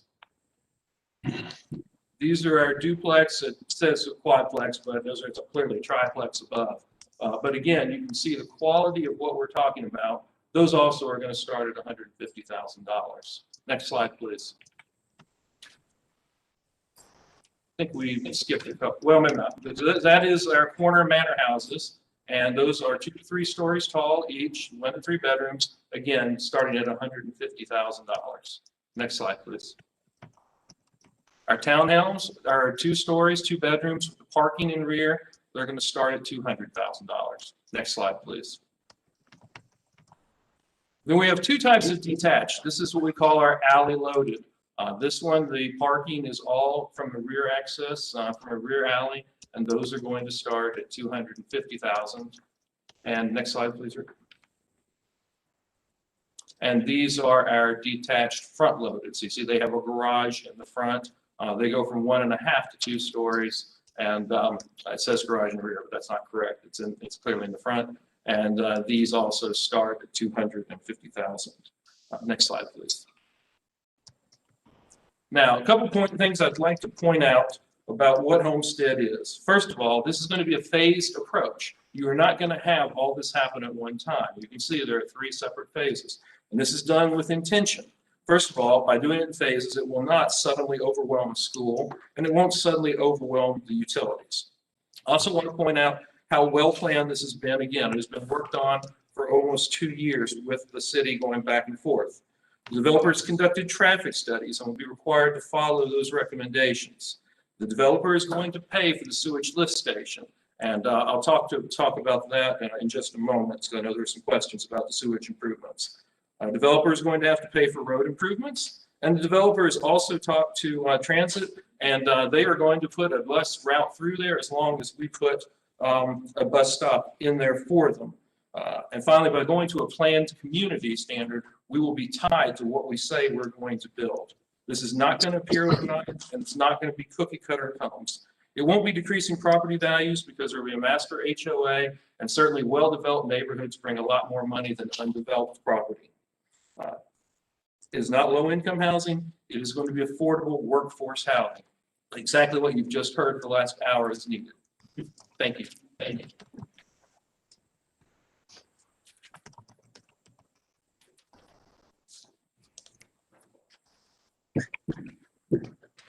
Thank you, sir. All right. I think we will now move to hearing from the public. Is there anyone in the auditorium who would like to speak in favor of this application?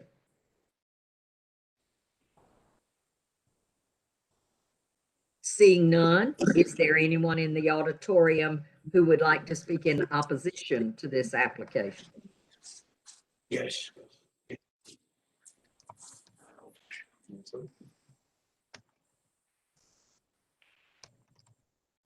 Good evening. Good evening. All right. Hi, my name is Elijah Swift. Well, let me do the whole thing. My name is Reverend Dr. Elijah Swift Jr. I am the pastor of the New Grove Baptist Church located in beautiful Winterville, Georgia. My address is 529 Georgia Circle, Loganville, Georgia, 30052. We members of the New Grove Baptist Church and many in the area, we are totally against this development for several reasons. One, it brings a whole lot of traffic into this area.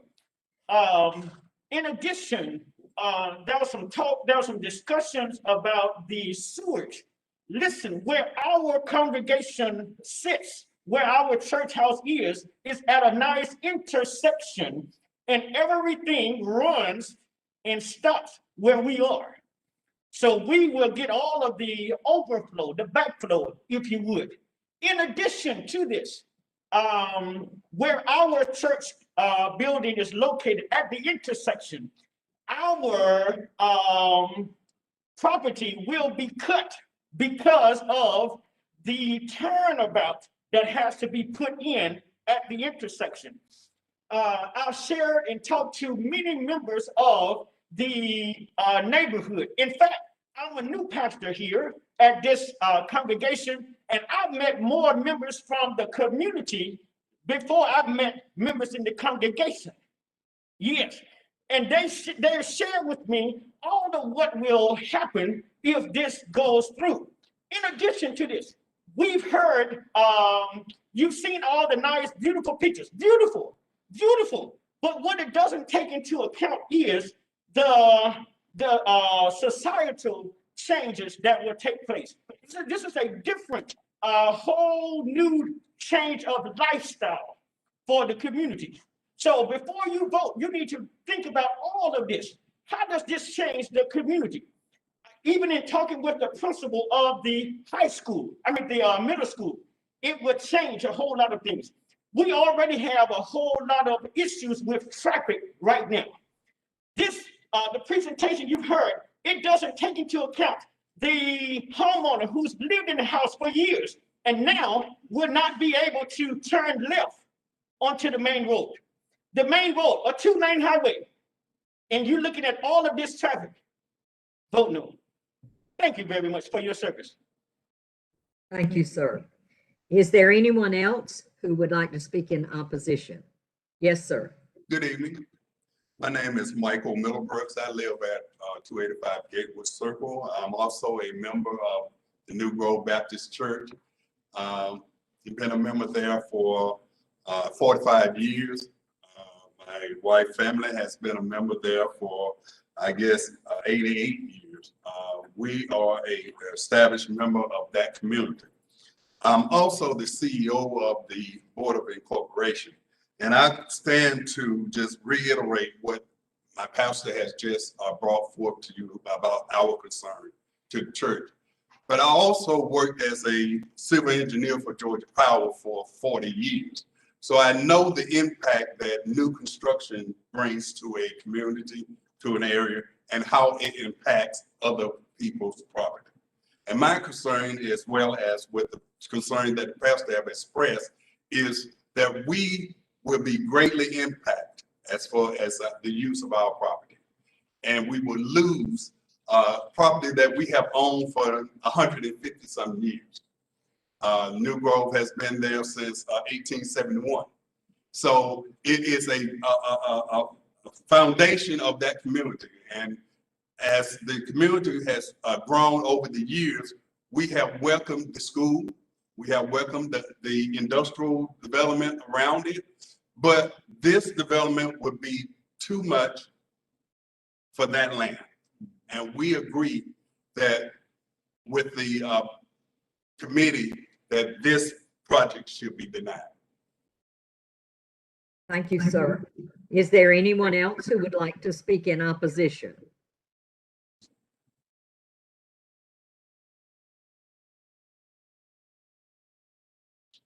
Hey, I'm Adam Evans. We're a neighbor of this proposed development, and I'm against rezoning it. Of course, the traffic, I think it's obviously going to be a problem with 700 something homes. But my primary concern is the environmental impact. We're all downstream of this place. I'm worried about the sewage. I'm worried about fuel runoff. I'm worried about pesticides being put on lawns. The light pollution, the sound, and just all the environmental impacts. So that's my piece. Thank you. Thank you, sir.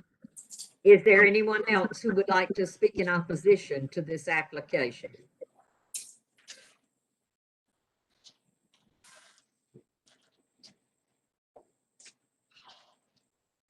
Good evening.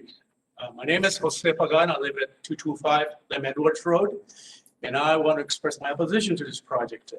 First of all, this project is not in harmony with the stylistic context or scale of the local area. Just a little research there, and for example, the city of Danielville has 748 people and has an area of 895 acres.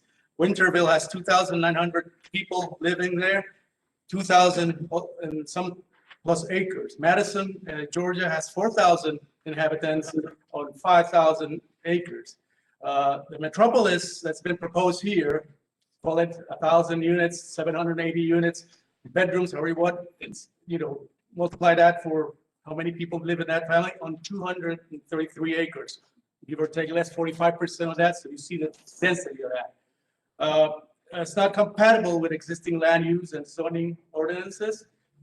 Notice is the excessive high amount of waivers that they're requesting: erosion, water quality, parking, and that firefly projects, twilight events go through that area that are really noticeable for our community too.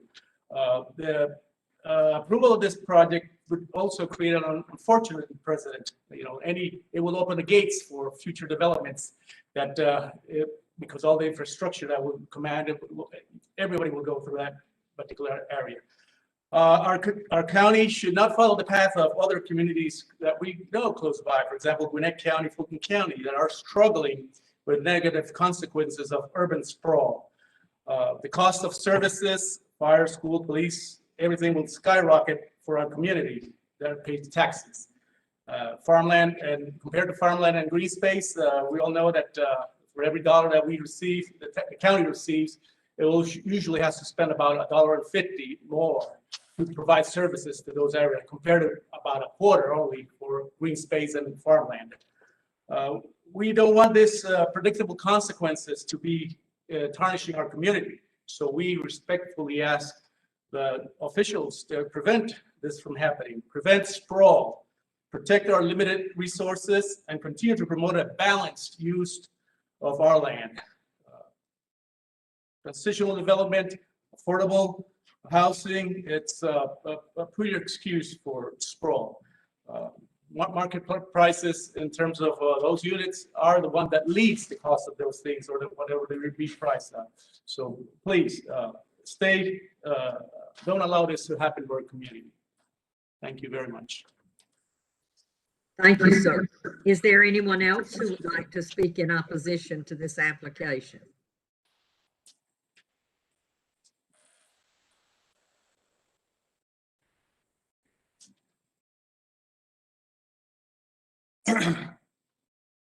I'm going a little slow these days.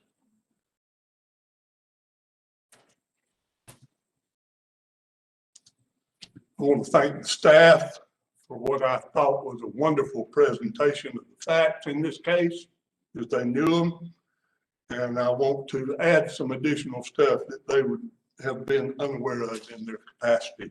It's my understanding that they're allowed to consider the implications of adjacent property. Myself and 4 more people down there, my wife, of course. I'm Doug Griffin, live at 290 Old Elberton Road. The driveway that extends all the way down the left-hand side of the property and intersects with Pittard Road belongs to me. There's a current capital investment back there on that 50 acres. We're building 5 parcels, 10 acres each. It approximates $3 million. Now, it's our contention, of which mine and Karen's would be a little less than half. A loss such as that is tough to take if you're 25, but if you're 66 and sick, it's a lot tougher. So all that's for later. We paid a similar amount for the property. Them for their 366 acres, us for our 50. We have an equal investment. We never asked for any waivers. We never requested any waivers. We never got any waivers. We developed it exactly as it stood, as an AR zone, and we did just fine. The majority of people that come back there comment on how quiet it is, and when you drive a mile down a driveway into the woods, you can imagine that people like quiet. So the first problem that we have with it is loss of capital investment. The second problem we have with it is loss of our driveway. We're between the school and 2,600 cars every morning leaving in our driveway and flush with an intersection. I think it doesn't take very much convincing about that. Well, actually, I want you to know that you don't know me. I'm not well understood. But since 1991, when I received the Athens Restorative Award, I'm responsible personally, together with some fine partners, for over 1,000 affordable living units, totally renovated in Athens-Clarke County.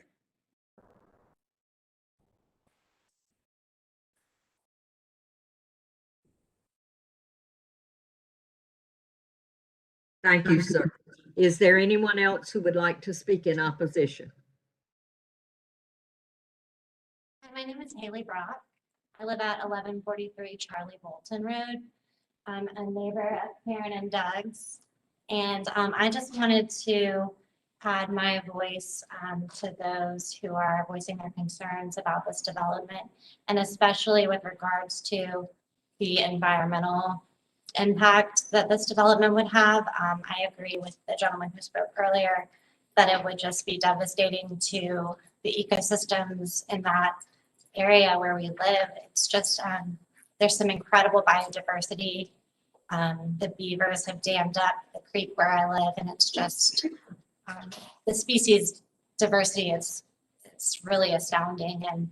And I think it would be a shame to see that disappear, and I would love to see it preserved. So thank you.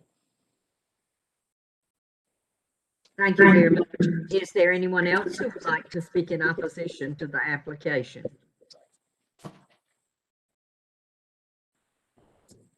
Hi, my name is Grant Whitworth. I live at 760 Meg Street, Athens. I'm here. We represent several of the property owners in the area. One in particular is Bioplanet International. Peter Johansson had written a small note that he was not able to submit before 12 yesterday. Bioplanet has purchased the 40 acres at the corner of Old Elberton Road and Boyles Road, but I will read Peter's note. By way of introduction, I am president of the company that owns the 44-acre property on the corner of Boyles Road and Old Elberton Road intersection opposite the Nakanishi facility. We acquired the property in October 2020 to anticipate a future expansion of our manufacturing and R&D operations. We are presently operating from a lease facility in West Athens on Old Monroe Road. I am writing regarding the proposed Homestead residential development project on Old Elberton Road in Winterville, a project we oppose for numerous reasons. These reasons include increase in residential traffic impeding the access to our future facility by our employees, suppliers making deliveries, and shippers making finished good pickup. The proposed traffic circle at the intersection is not compatible with commercial vehicle traffic, potential impact on our development plans, and operating hours should over 500 households locate close to our facility. Potential restrictions on further expansion of the Athena Industrial Park zone. The community and surrounding area is not suitable for a residential development of the proposed size, lacking sidewalks and bike paths, parks, and commercial resources. Potential for degradation of the roadways and disruption due to the large number of construction vehicles that would be required to complete the development. Maintaining the rural and low density aspects of the community. There are sufficient workforce housing options available and under development to support the needs of the business in the Athena Industrial Park. I will note that there's a 240 unit workforce housing project, which is under construction on Whole Road and Highway 29. We will also be submitting letters from Invista, Koch Industries, RWDC Industries. These are all companies that have recently created jobs in the Athena Industrial Park, and I hope that y'all will not support this proposal. Thank you. Thank you, sir. Is there anyone else who would like to speak in opposition to this application? Hi, my name is Sarah Williamson. I'm at 280 Smoky Road in Winterville. also a member of the joint Athens-Clarke County Winterville Department, the Development Authority. I've spoken previously out against this development.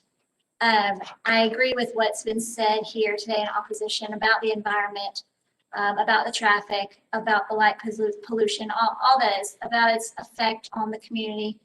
The houses are beautiful. The 45% green space is wonderful. The 750 units with a minimum of 700 square feet. Unlike the developer we previously heard that their area fit, this development just doesn't fit in this area. When we spoke last, I noted that you never know what's going to happen tomorrow in an industrial agricultural zone. Just because there's not someone occupying that land doesn't mean it's not needed and it's not going to come tomorrow. Well, since then, an industrial company has purchased the land across the street. Agriculture is increasingly in demand with farming, local farming, agricultural. It's such a huge demand across the nation. This area is just a more rural area, and should housing ever be put in that development, I would hope it would be more in fitting with the area, that there would be larger acreage spots for a house. Just like the gentleman spoke earlier, he built a house on 10 acres and economically it was just as affordable. And I just want to emphasize that the truth is many members of the area and the community are here consistently opposing the project. And that's just the truth. The sign of your decision, I hope, is that the neighbors in the area do not look to this development as a good thing. And I thank you so much for seeing that. Thank you. Is there anyone else who would like to speak in opposition to this application?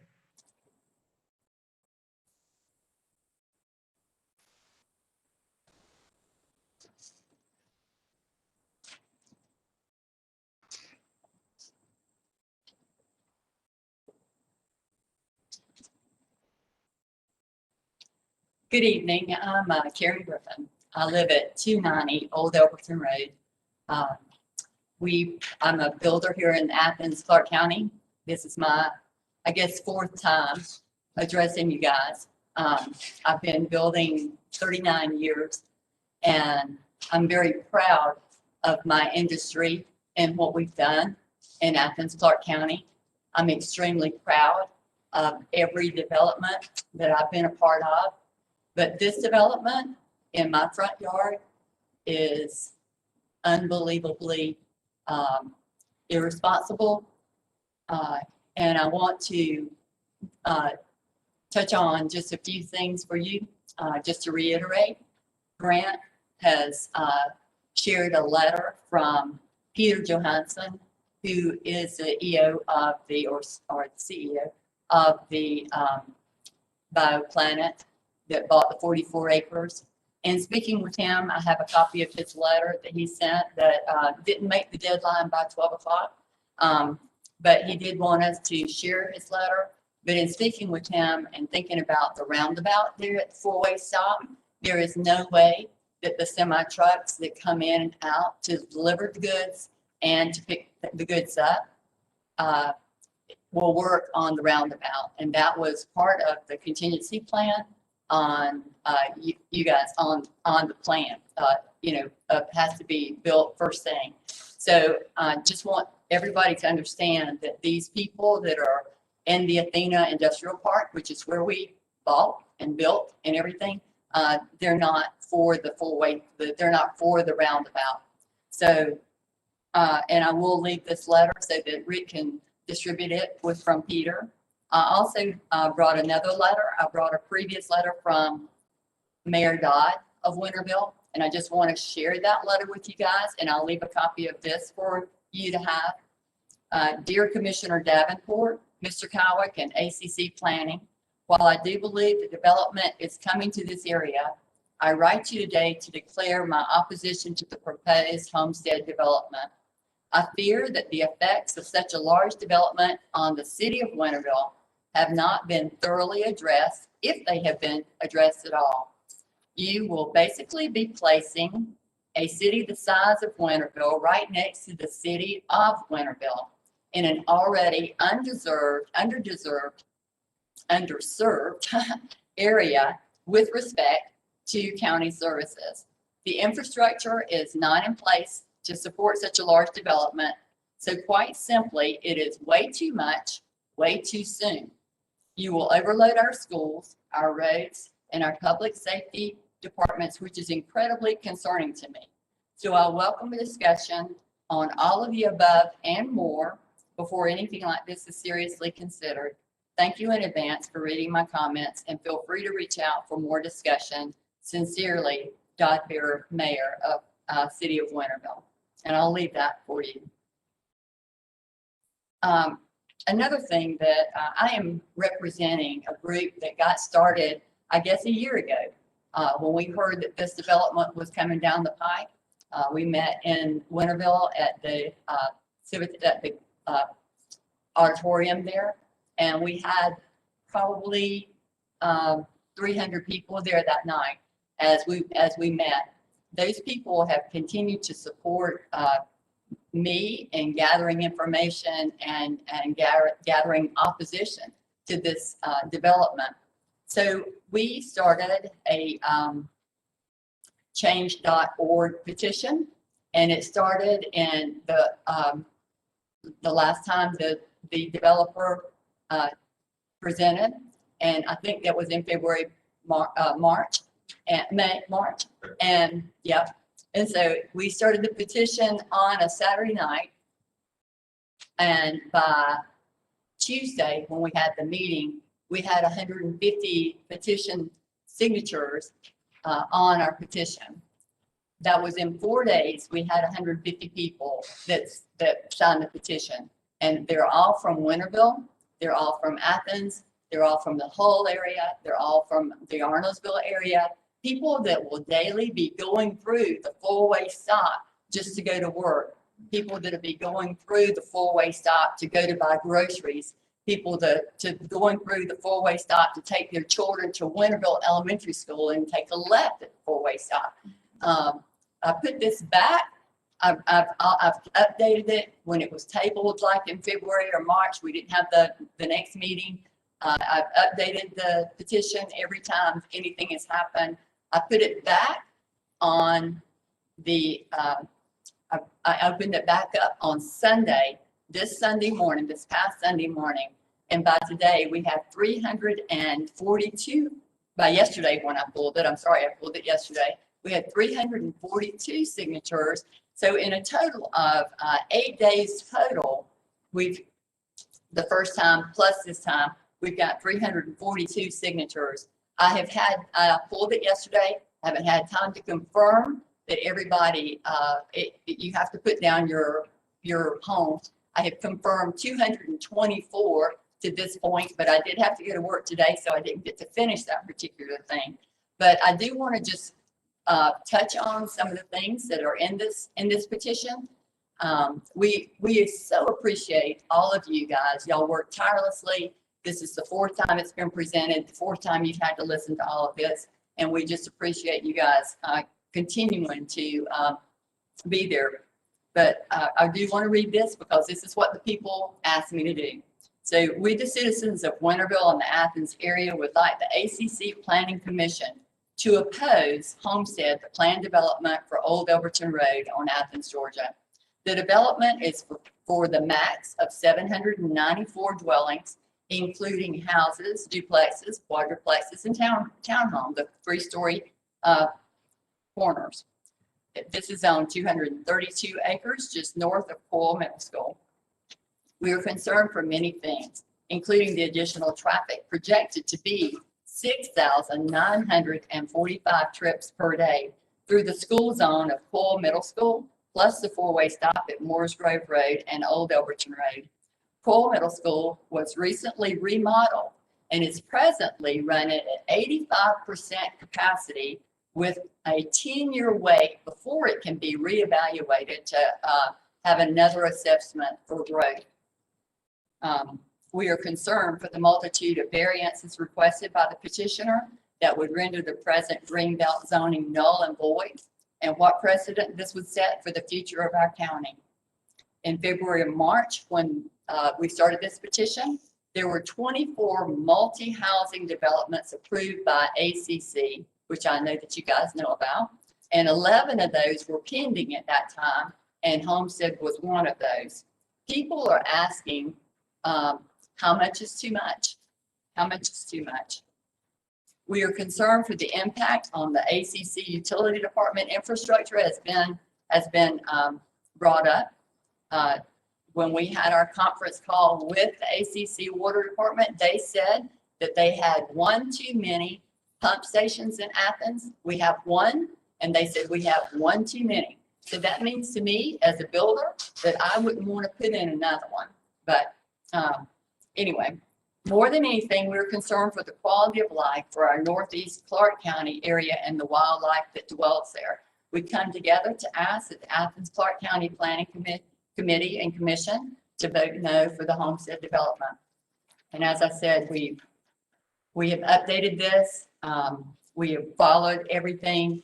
We are being diligent, and but we would appreciate you guys voting no for this. On a personal note, I'm not real sure. We have on our property, in our 50 acres that we developed, we have the 5 dwellings that are there. I don't exactly know how we will ever turn left out of our driveway to get out. I have my mom who is with me. She's 91. She has caregivers. I have a very sick husband. I don't know exactly how we're going to be able to leave our driveway and take a left to go to doctor's appointments or hospitals or to work, being a full-time builder, pulling trailers and everything. I don't know how I'll get out of my driveway. It's a big concern to me to think that the daily trips are going to be almost at 7,000 right to the right of me. Our driveway lines up with Pittard Road, and I don't know how we'll get out of it with that many people. Thank you. Thank you very much. Appreciate your time. Thank you very much. Is there anyone else who would like to speak in opposition to this application? Seeing none, then we will give our applicant 2 minutes to respond. Thank you, Madam Chair. First of all, I just want to say again, we appreciate everything that's been said tonight and wouldn't expect anything less from these property owners. That being said, there's 2 overarching comments that I kept hearing over and over again, and that was one, it's going to bring a lot more traffic, and the area should stay the way it is. And I just would refer you back to that memo from October 8th of 2020 and to the first slide that I showed you. You saw the numbers of how many people live in Athens-Clarke County versus how many work, and especially in that 5-mile radius. All these new industries that are here represented tonight are going to add to that top number. They are not going to decrease it. That in itself is going to add more traffic and more trips. What we are proposing will serve to reduce that. People will live closer. It will give them more reliable workforce. And as far as things staying the same, I know some of you attend, I believe, Dr. Rothstein's workshop, read some mentions on that. And again, if we just keep letting things stay the same because that's the way they were, we're not going to affect change in Athens-Clarke County. You all, as the Planning Commission, represent the voice of the entire community, not just the affected areas, but the entire community. You have a real opportunity here to take the lead, to make these changes that the mayor has charged you with, and to see a change to this community for everyone. Thank you so much for your time. We appreciate it. Thank you, sir. I think now we will come behind the rail for conversation amongst commissioners. Jeff. Thank you. I'd love to start this off. First of all, this is a nice project. In general, it's attractive, has a lot going for it. Unfortunately, the thing that it doesn't have going for it is where it's going to be. This is intentionally both a rural part of the county and a future industrial part of the county, and it's not really an appropriate place for this dense of a housing development. It is next to the school. That may not have been the best place for the school either, but there's nothing I can do about that now. There are any development that requires this many waivers and this sort of substantial of a change in zoning and future development always makes me wary. But especially, you know, the magic word mass grading without limit really disturbs me. It says it's going to be developed in 3 phases, and I have not seen anything that says we're going to do mass grading in 3 phases. And I know that in general you don't do that because you wind up moving all your grading across finished roads. But and I understand that that's the way it's done, but I don't like it. And I do want to comment on how this supports the memo of October 8th, I believe was the date. Yes, there were a lot of things that we said that would encourage this type of housing, but I don't recall anywhere in the memo where we said we should plop them out in the middle of our rural green belt and our AR zoning. So I think, you know, I know that there are better places for this development. I'm not sure you could find a worse one. Thank you, Lucy.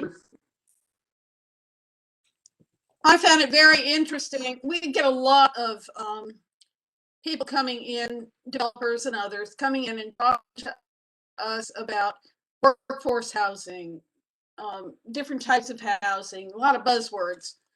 When I heard missing middle, let me see if I can get it up there. I would like to ask the developer if he knows who wrote this book and if he knows who coined the term. There are several members of the Planning Commission who are quite aware of what missing middle is all about. I would like to hear from him as to what he thinks missing middle is all about and why he thinks it's appropriate for this location. That's a question. So we've considered the missing middle to be that area between apartment complexes and the 350 and up, 400,000 and up housing. That is what we've considered the missing middle, because those are the areas that workforce people are looking for housing that we don't believe is represented in the area. All right, I've got one other question. All right. Of Yes, the ma'am. developer. Yes, ma'am. Who coined that term and when? Missing middle. I'm not sure. I'm not sure, ma'am. Thank you. That tells me a lot. Thank you. All right. Maxine, I'll give my time.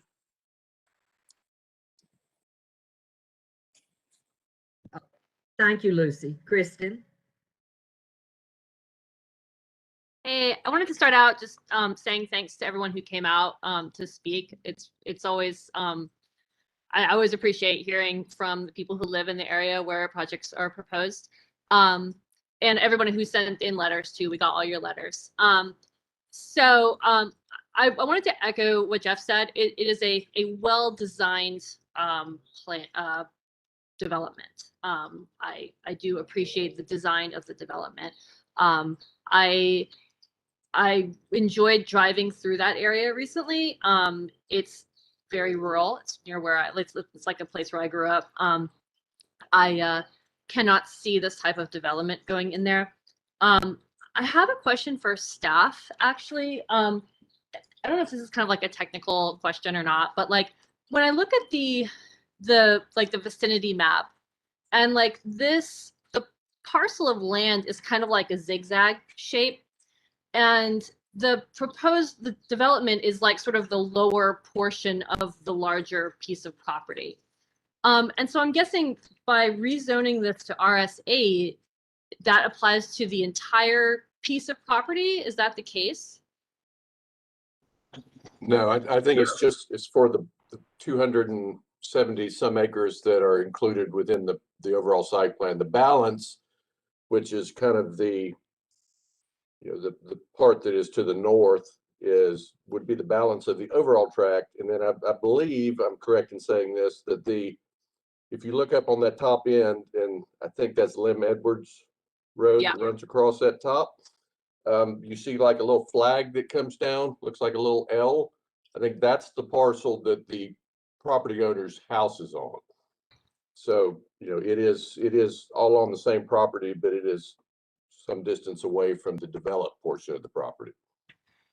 Right, but I guess my question is, so you can have a parcel that it has two different zonings on it?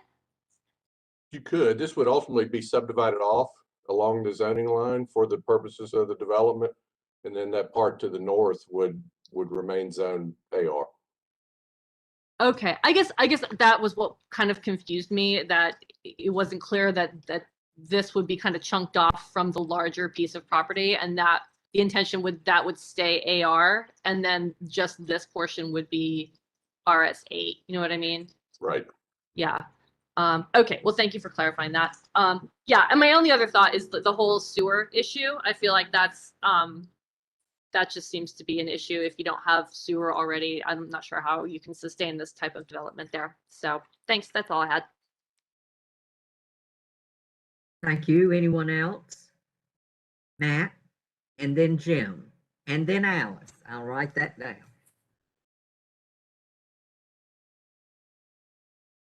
Yeah, I agree with what Jeff and Kristen said. I really like this project, but not in this location. I appreciate that the applicant is trying to provide missing middle housing. I say heck yeah to that. Athens needs that, but it does not need that in an AR zone across from an industrial development site. And in an area that the infrastructure is not there to support a development like this. So to anyone who's listening who wants to do something like this someplace else, I'm likely to be for it, but I don't think it's appropriate for this location and is not compatible with the existing land uses. And with that said, I will note, I agree with the mayor of Winterville, who in his letter mentioned, of course, development is coming to this area. It's not going to be AR forever. We can't continue with our housing needs to have a 10-acre minimum lot size in much of Clarke County. But not to say we won't maintain that in a green belt, but development may be coming to this area. But I think this is too intensive for this location. Jim.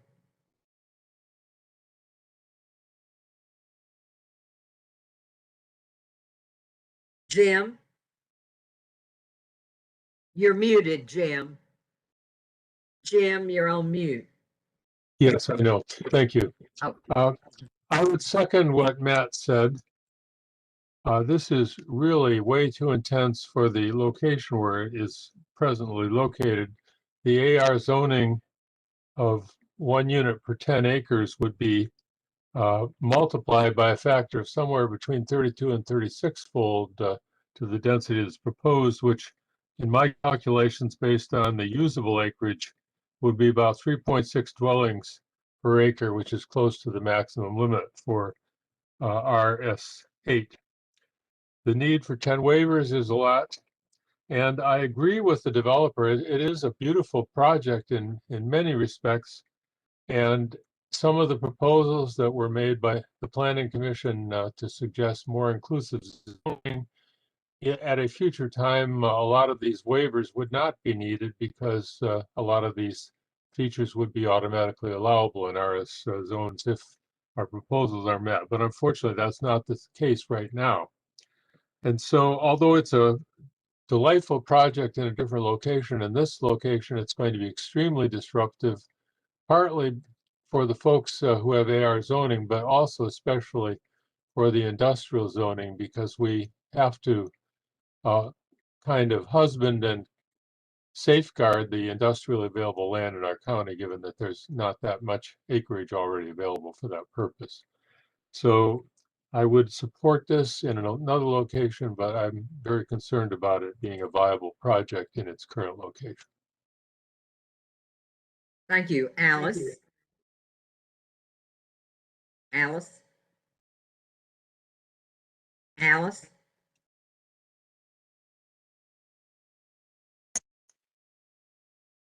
Sorry, it takes a minute for my button to actually make the unmute happen. I agree with everyone who expressed the general opinion that this is a lovely development in the wrong place, the right development in the wrong place. Lucy brought up the buzzword of missing middle housing, and I'm going to give the developer credit for understanding that term and hoping that maybe they've got a product that can help us meet that goal. But another sort of buzzword that the applicant used, it was exclusionary zoning, which I very much understand the meaning of that as well. These kinds of zonings, the greenbelt zoning, the AR zoning, definitely build this dense in these areas. And that does exclude a lot of development, including the one that's being proposed here. I would like to let the applicant know that Athens-Clarke County is aware of these issues, and that, as we look at inclusionary and exclusionary zoning practices, we're probably going to work from the more of the middle of the county with infrastructure out. The fact that everyone's disappearing. Have I disappeared? The fact that this parcel is not, neither has sewer nor is part of a plan to add sewer, to me says everything that we need, that this is not the right development for this area. But as I said, I would like the applicant to know, the applicant who's concerned about missing middle housing and the ravages of exclusionary zoning, we're thinking about that. But that doesn't mean that I can support this particular development in this particular place at this particular time. Thank you, Joey. Yes, thank you. I think I'm going to echo what has been said. I love the project. I mean, I think it's got a lot of great appeal. I'm not sold on the location. I just think that's the wrong spot for it. We do, that missing middle is important to Athens, and I don't know who coined the term, and I don't care when it was coined, to be honest. But I do know that it is a much need for our area, and we do need to address that in around the county. But I just feel like this area is not the right for the particular zoning that it already is. To change it and put that much density there, I don't think I could support it for that area. But to the developer, I do love the product that you brought forth. If we can find another place for it, I think that it would be a great asset to Athens. Thank you. Is there anyone else who would like to make a comment or ask a question? All right, there are two issues at hand in this application. One request is for a change in the future land use map. The other is for a change in zoning. And so that will require two votes.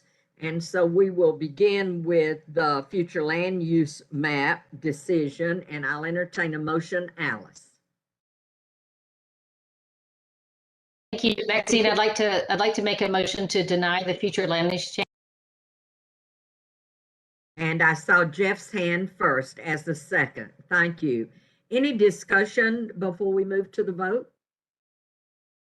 All right, then Rick, would you do a roll call, please? Kinman, Yes. Morales, Yes. Rowland, Yes. Scarborough, Yes. Tucker, Yes. Anderson, Yes. Beresford, Yes. Goodrum, Yes. and Hall. Yes. It's unanimous. All right, and so then we will move to the second request in the application, which is to rezone the property from AR to RS8 PD. Lucy, Move to deny.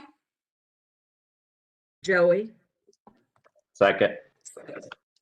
all right, any questions or discussion? Then we will have the vote. Rick, roll call, please. Rowland, Yes. Scarborough, Yes. Tucker, Yes. Anderson, Yes. Beresford, Yes. Goodrum, Yes. Hall, Yes. Kinman, Yes. and Morales. Yes. It's unanimous. All right, thank you all very much. Thank you to the applicants for your interest in our county.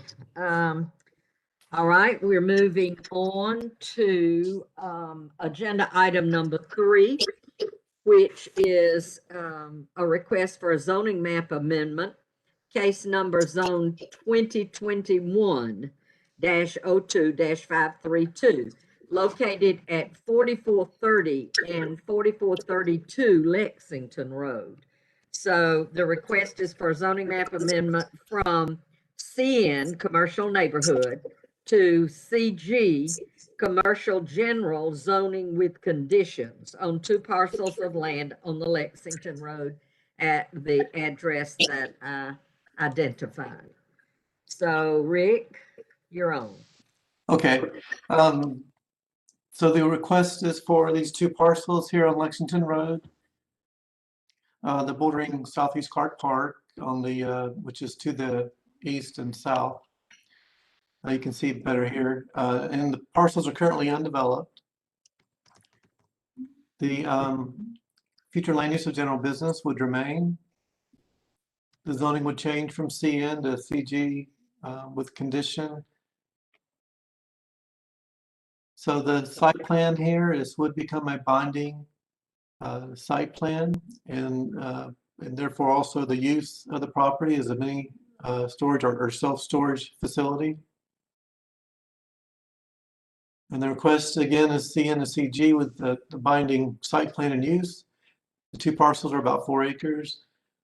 And there's a driveway easement. So the access is actually through the Tractor Supply property. And the general business future land use designation would remain. Staff is recommending denial. We don't have CG zoning in this area, so it's an isolated district. And so we find that rezoning is unnecessary. There are other possible uses of the site, such as retail and office. And we don't see any change conditions that warrant the rezoning. There's also a concern if we're creating Tractor Supply, when it was built a few years ago, had to get a conserved tree canopy waiver, and some of those trees might be affected. It appears like they might be affected by the driveway. So there's just a question there of are we creating a non-conforming situation with Tractor Supply? So those are concerns, and that concludes the staff report. All right. And so now we will move to hearing from the applicant. Hey, this is with Pittman Engineering. Mr. Mr. Pittman, you're kind of, Mr. Pittman, I'm sorry. We kind of have a yodeling sound. So let's try again and let's see what happens. Okay. Is that a little bit better? Yes. Okay. Yes. Yeah, I don't know. I think I had a piece of paper on my laptop. It may have been blocking the microphone, so I apologize. That's okay. My name's Frank Pittman with Pittman Engineering. I live at 1400 Saxon Road in Watkinsville. As you guys remember, I came here to you last month with this project, and we had some good discussion. You guys had some concerns that I went back and feel like I have addressed. Again, this property is currently Zone CN next to Tractor Supply. A couple of big issues with this property and developing this property is there's no sewer available for the property. So anything that comes along would have to be on septic. That's tough for most commercial type businesses. Some of the businesses or types of commercial development Rick mentioned that would be available here, like retail and office. Most of those don't function very well on septic and need sewer. So to develop the property, you really need something that doesn't have much sewer usage and can function on septic. Self-storage is really a good use for that, because you usually got one person, people working in an office and don't need sewer. The other real challenge with the property is it sits down below the highway on the northwest corner. I mean, you're almost 6 feet down below the highway where this flat part of this property is. That makes it pretty difficult for a higher end restaurant or retail establishment to function very well in that regard. The other issue is the access. So when this property was subdivided years ago, the DOT basically dictated that these parcels share access. So that's why there's an existing access easement through Tractor Supply. Most retail centers would want their own access. That's not available on this property. One of the things that across the road, there's a new in construction is it's a retirement community, or I guess senior living community. Most of these places, the people that are moving in them are usually downsizing, and so close by storage is usually pretty important for these people. Same kind of thing. I worked on the project that just opened in Oconee. And there's a new self-storage facility being built, almost across the road from that right now for the same reason. It just seems to function with those type of neighbors. One of the things Rick mentioned was no CG in the area, but you got Walmart almost right across the road, which is CG. Pretty large CG development there. And this use, even though it has to be CG, is a lot less of a burden on traffic and resources, even the Tractor Supply, which is right next door. It also doesn't open up kind of sprawl of commercial development with the park next to it. There's no ability for future commercial growth, to the east. A couple of things we talked about last month that were concerns about were if this gets rezoned to CG, does it open it up for, almost a switch, or if these guys decide not to do this, it allow somebody to come in with a Jiffy Lube afterwards. So I've gone back and reapplied this. So this is a binding plan and a binding use. So even though it would be zone CG, nothing else can be there except this project. One of the other topics of discussion was buffering along the park. As part of my second application, is also submitted a tree management plan which shows conserved canopy along that eastern side adjacent to the park. So I feel like I've met those concerns. The comment about the creating a non-conforming tree management plan for Tractor Supply, I guess that's a little concerning to me, in that the access to this property was platted as part of that subdivision, which staff would have approved at that time. So anything that comes here, whether it's rezoned or not, has to use that access. So approving this doesn't create that non-conforming tree management issue. I think staff approving a tree management plan that showed plantings in the easement probably should not have happened at the time. And I don't know why that would have happened. That typically would not happen if you've got an access easement. You wouldn't be able to count canopy within that easement. So that's an issue that obviously we would have to work through with staff, but that would be the case whether this is zoned or not, whoever comes along. Again, this, with it being a binding plan, back up. One of the other issues that came up last month, and one of the other questions was, is any of this going to be climate controlled? And so I went back, worked with the developer. So now I have labeled the buildings. 2 of these buildings are climate controlled, including the one that actually runs the roadway. So that'll be a little bit nicer building. And that's the building you're going to see as you're coming down the highway. There is requirements for 30% glass along the face of that wall that faces the roadway. So it's not going to look like a dinky old storage facility. It'll be, there are requirements in place to make sure that the aesthetics of it is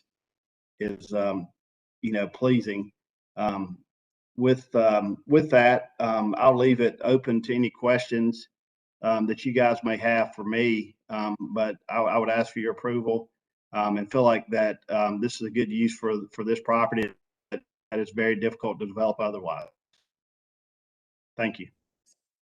Thank you, Mr. Pittman. And so now we will hear from the public. Is there anyone in the auditorium who would like to speak in favor of this application? Hearing none, is there anyone in the auditorium who would like to speak in opposition to this application?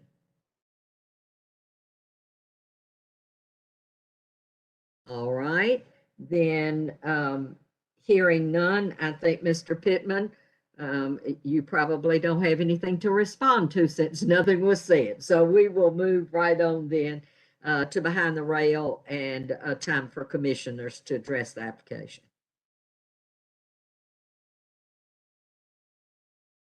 Yes, Mr. Scarborough. Jeff, you're on mute.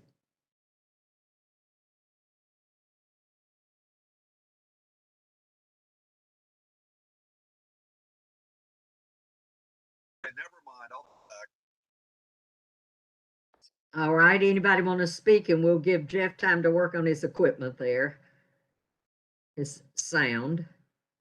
All right, Jim. Yes, I think that the petitioner makes some fairly compelling arguments.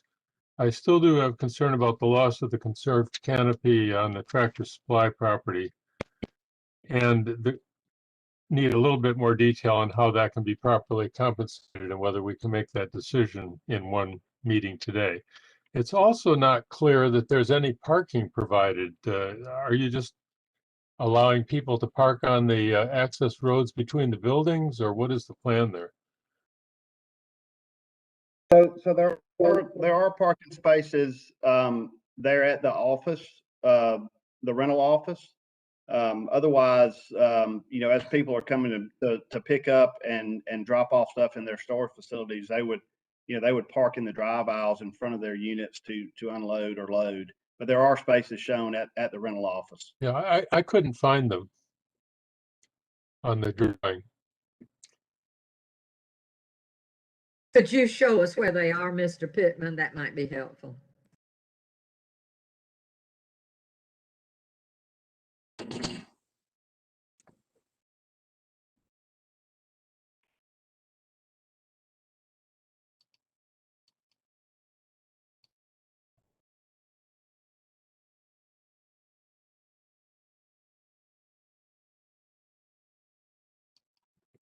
There. Sorry, I was trying to figure out how to unmute myself. So as you come in the entrance here, there are parking spaces right here next. This would be the rental office, and there are parking spaces right here Oh, next to the Lewis, rental okay. office. Thank you. Yes, Three sir. spaces, two regular, one handicap. So they're in the corner. And that's a pretty standard arrangement for this type of a use. Okay. Thank you. Do we have any other questions or comments? Sarah? It looks like Jeff is operational again. You want to go ahead, Jeff? Well, let's try. Can you hear me now? Yes, we can. Thank you, Jeff. Okay. I have a question, I guess, and this may be a question for staff. This is a binding site plan. And one of my concerns last time was about buffering with the park. And all I see is typical tree line area. And that leaves me with a lot of questions about exactly what sort of buffering is provided. I notice in the applicant's report, it says buffering using existing vegetation, but there's nothing here about what the existing vegetation is. And so I find this binding site plan a little bit ambiguous. And so maybe my question to staff is it as ambiguous as I think it is? Is there enough information on here to achieve the goal that I want? You know, the one question that I don't have an answer for, Jeff, is what kind of vegetation is in that tree save? I mean, this plan would require that the area that you see shown there is tree save area be fence protected, and whatever's there has to stay, which in many cases turns out to be a better buffer than grading it out and then planting a new hedgerow. But Frank, can you elaborate a little bit on what actually is there? Yeah. So I mean, this is basically a completely wooded tract. So I mean, those are fairly mature trees in that area, and a combination of some pines and hardwoods on the whole site. So that would be a strip along that eastern side as shown as pre-save that really is existing forested trees. Is there an understory? There's not much of an understory out there right now. I don't know if it's been maintained over the years, but there's not a lot. There's some understory briars and some privet here and there, but nothing significantly understory.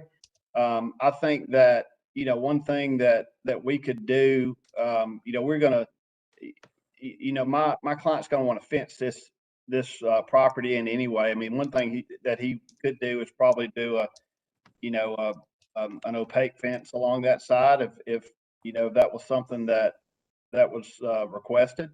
But there also is some along that same side. So the park is also not cleared up to their property line. So there's, even though we can't control what's on the park side of the property, there's buffering on both sides of the property line along that property line.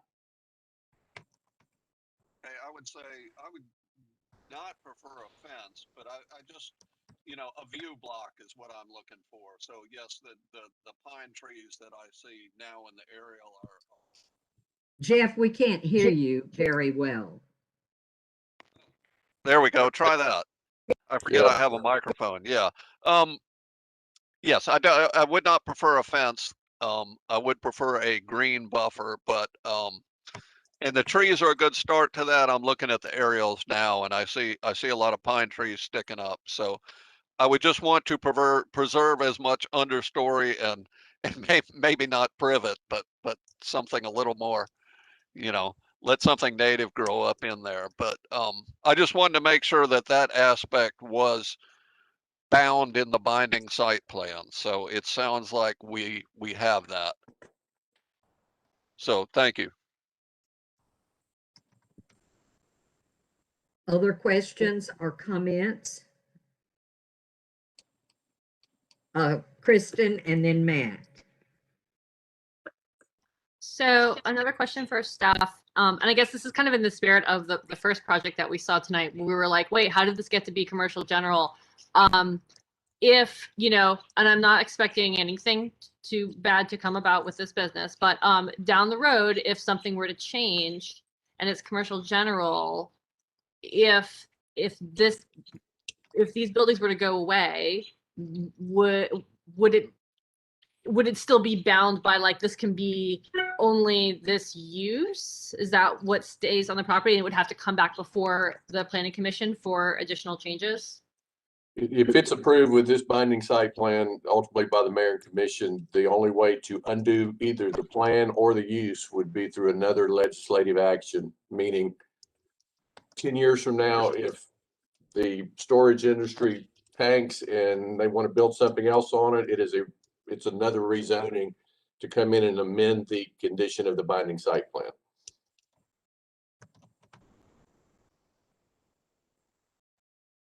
Matt? Thank you. Yeah, I just wanted, I agree with Jim's comments that I think the petitioner here has made a pretty compelling case that a lot of alternative uses that we might imagine in this space aren't practical on a septic system. It's got a Dollar General and a Tractor Supply, you know, a couple 100 feet away. It's got Walmart across the street. This seems like a very compatible use, and I don't really have a problem with it. And you know, when we saw this application last time, there were some concerns about the range of potential uses different from the proposed use in the event of a rezone. And we asked the applicant to consider coming back with a binding plan so that we would have assurance that it was going to be what they proposed. And they've done that, which I appreciate. And so I want to thank the applicant for that. And it seems like a reasonable application to me. Katie? And then Sarah. I just wanted to get back to the tree canopy issue. I'm sorry if I missed something, but I definitely think it should end up as there shouldn't be a non-compliant tree canopy situation. However this results, can staff suggest a way to resolve that? I mean, and we've noted it at this point just as a potential concern. You know, the binding site plan, the approval of it, along with the use, you know, you don't have the ability to grant waivers as part of this type of a process. But you know, it may very well be completely fine. Ultimately, we're just with the topo and the grade of the driveway, we're not sure how much grading is going to be required to get that driveway into the site from the existing Tractor Supply driveway. If we ended up with that kind of an issue, it would be something that we'd have to just work out administratively with the engineer at the time of permitting to ensure that there's not an encroachment or a loss. And just to add to that, the 2011 tree management plan didn't show the driveway easement. In fact, there's 3 trees, new trees that were proposed in that easement area. So I don't know when the easement was made, but it didn't show up on the Tractor Supply plans back in 2011. So.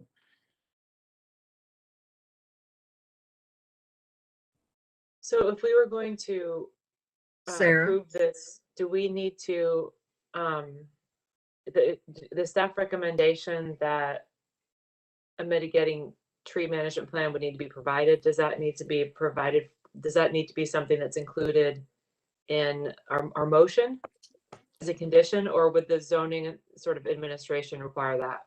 The administration of the plan review process is going to require that anyway as part of it. We can deal with that if this is approved. We can deal with that at time of permitting. Maxine, if you are willing to entertain a motion, I can make one. Let me see if is there anyone else who has anything you'd like to ask? All right, Sarah, that's great. If you would. Okay. I would like to move that we approve the zoning request from CN to CG, commercial general zoning with conditions. There was something I wanted to say there. With the binding site plan, or I don't know what the right language for that would be, but with the binding site plan as the applicant has submitted. It works. That's great. Is there a second? Joey, thank you. Any clarifications needed before we vote? All right, Rick, would you call roll, please? Beresford, Yes. Vidrum,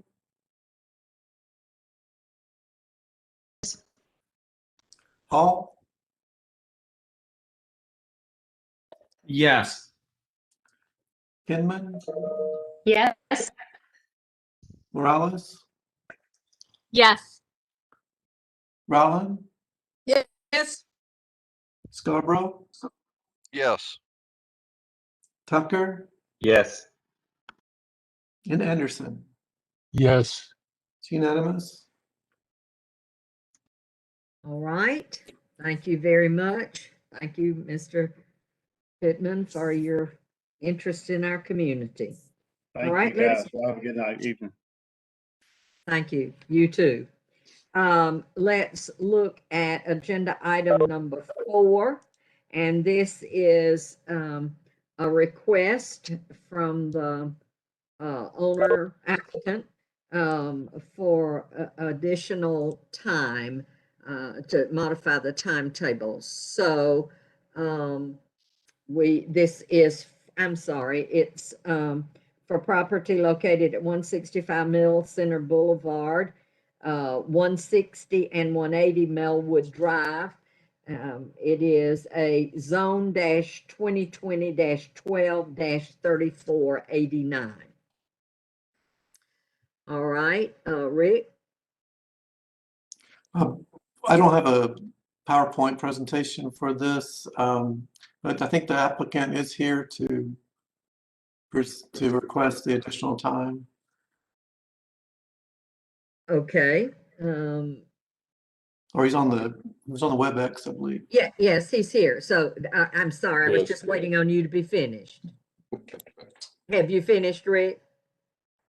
Yes, we don't have a formal presentation. All right, thank you. And so now we'll hear from our applicant. Thank you, guys. My name is Duke Gibbs with Gibbs Capital. I live at 21 Union Church Road in Bishop. We are a local single and multifamily development and redevelopment company, as well as mixed use and commercial. We've owned the property at 165 Mill Center and various contiguous parcels on both sides of Mill Center Boulevard, and have owned those for several years. Andy Hogan with Cloverleaf has come before you guys with a mixed density design. I think they presented to you guys a few months ago, and Cloverleaf has decided to pause to reconsider this development. I think he may have shared with you guys some of the concerns that they had, related to the multifamily pipeline in Athens-Clarke County, as well as construction costs right now. But we have gone back and listened to all of the comments that you guys have had and the discussion around the design that Cloverleaf brought forward, and we really like it.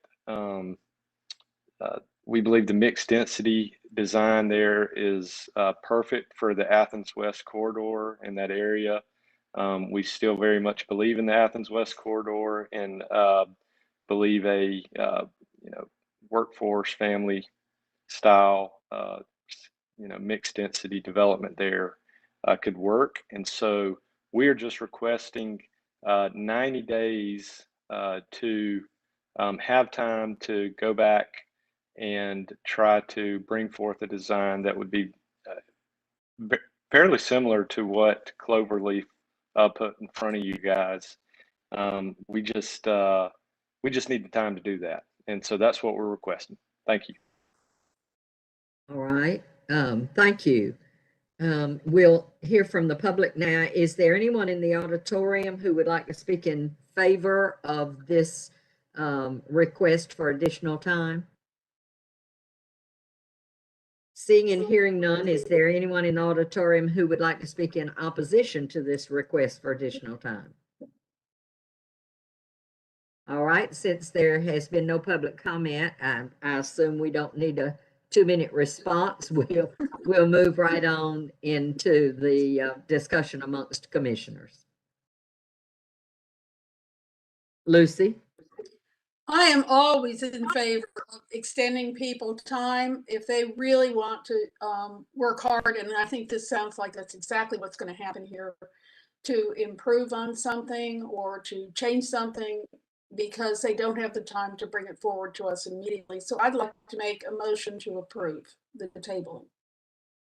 Jeff, are you seconding, Jeff? Yeah, but if somebody else wants to do it, I'll do it. I think it's okay. All right, now do we have some discussion, since we didn't have any questions about what we're being asked to do? All right, then I assume we're ready to vote on the motion. Rowland, Yes. Scarborough, Yes. Tucker,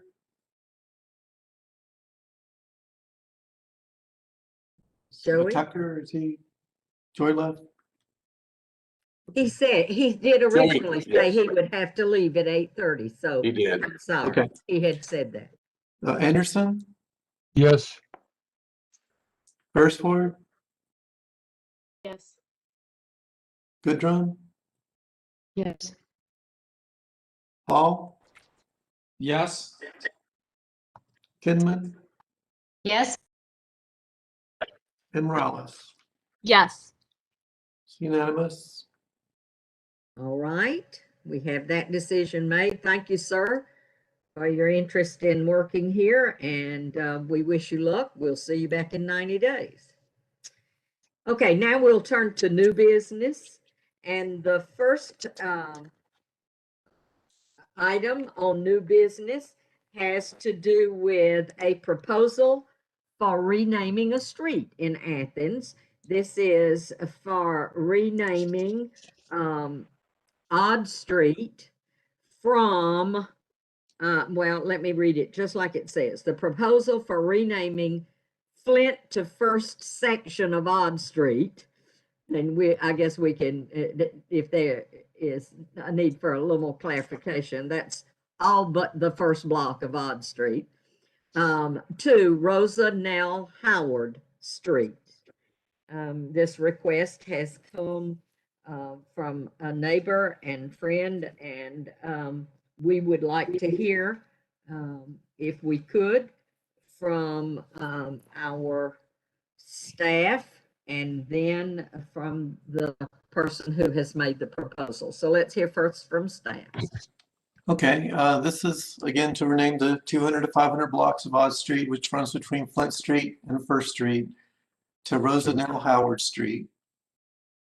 And you see the red line showing the street section to be renamed. This is the other section of Odd Street, which would remain between Flint and MLK Parkway. That would remain as Odd Street. So the street name change process right now, and you're getting ready to consider a change to that in a little bit, but right now it's requested by the Mayor Commission. There's notice sent to adjoining property owners and residents. Planning Commission hears the request and makes a recommendation, and the Mayor Commission will hold their own public hearing and take the final action. And just to show you, I know we had some conversation agenda setting about how the name came about. I did find this 1903 Sanborn map as early as I could find Odd Street on. And maybe Alice may have been right. Between second, third, and fourth, we have this odd one out. So anyway, that's just a possible theory. I have no idea really. But 30 parcels would need to be readdressed. And again, would have one section, one block that would be unaffected. And we don't, staff does not find any confusion with existing street names for service delivery or emergency services. And that concludes the staff report. Thank you, Rick. And so now we would hear from the person who has made this proposal. Is that Ms. Lyle? Is Ms. Lyle the person who is making that? Yes, thank you, Ms. Yes. Lyle.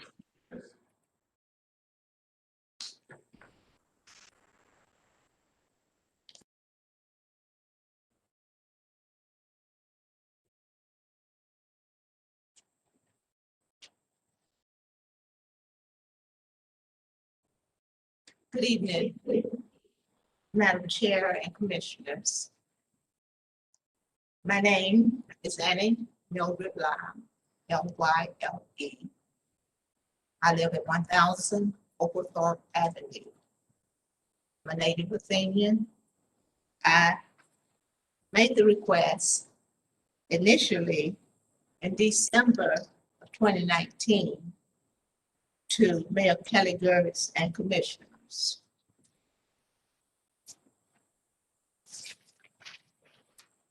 I have known, I knew Mrs. Rosanelle Howard, affectionately known as Miss Rosanelle, from my early childhood.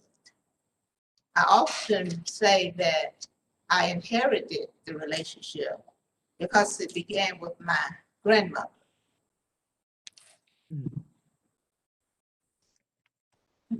Miss Rosanelle was first and foremost a woman of faith.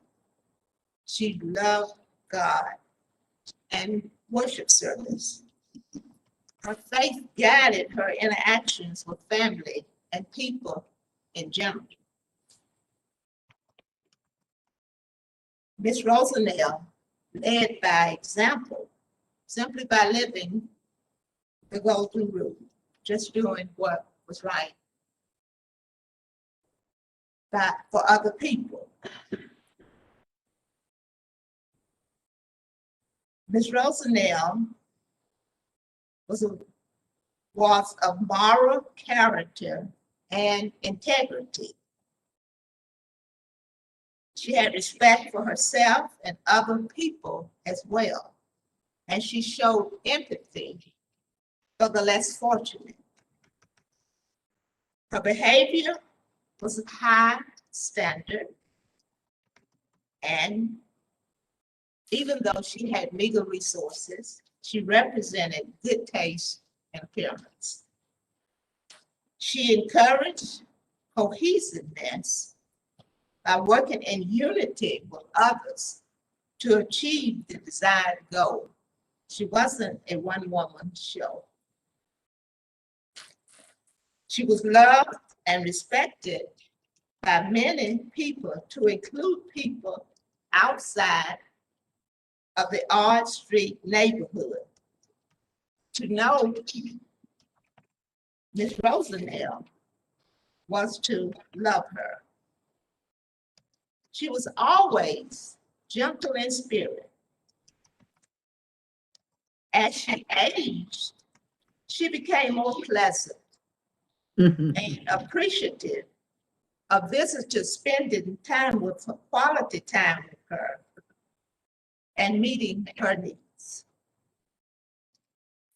Miss Rosanelle was an advocate for a better quality of life in her neighborhood.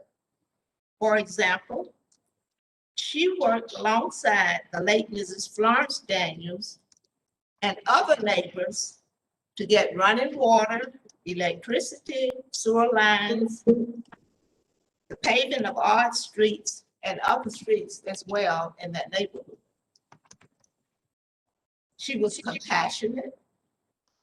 She shared food from her garden, and if she didn't have it in the garden, even though she didn't drive, she would find a way to get what was needed for someone who was less fortunate. If someone needed a bed temporarily, she provided shelter. She had beautiful flowers. She loved flowers. And so she always provided flowers for her church, which is Springfield Baptist Church, located on 4th Street. After worship service, those beautiful flowers would be sent home to a sick and shut-in person. Miss Rosenell was a lifter. She was always concerned about her family and other people. For example, Ms. Rosenell moved from a very rural area in Washington, Wilkes County to New York. That was back in the 30s, long before I was born. And she worked for many years to help provide for her family members. When she moved back to Georgia, she settled here in Athens. Ms. Rosenell was humble. As I've stated in other ways, she was always giving other people's concern priority over her own. She was sincere about focusing on others, never expecting anything in return. She was a worker, so she quietly supported organizations of the Springfield Baptist Church. She faithfully, way up in old age, attended the citywide Bible class, which was started by ushers from 12 local Baptist churches. And she did outreach community service when possible.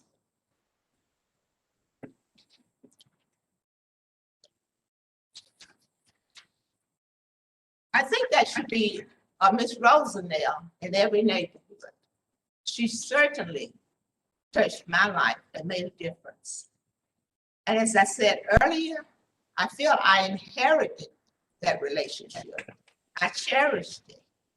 I visited her from a little girl in her home and continued to visit her when she eventually had to leave her home. She had lived there on Ard Street, 560 Ard Street, for approximately 65 plus years. She loved the neighborhood. She loved the people. I visited her in the nursing home. I was with her the day before she passed. And even throughout those visits in the nursing home, she was pleasant, appreciative, smiling. She was strong. I loved her so much that I wanted my first granddaughter to get to know Miss Rosenell. So we had to go for some visits. Because I think that everybody should have some relationship experience with Miss Rosenell. Visited her little tiny house there on Ard Street, always very tight. She was always very welcoming. The yellow house with the green trim is no longer there. Nothing is there. The flowers, the trees, everything's gone.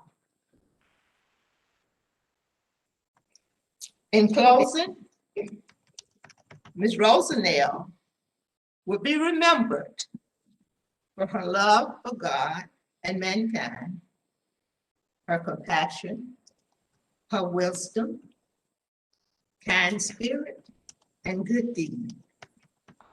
She always wanted to give an encouraging word to the younger people in her neighborhood, because if they were on the wrong track, or she thought they were, she wanted to help them get back.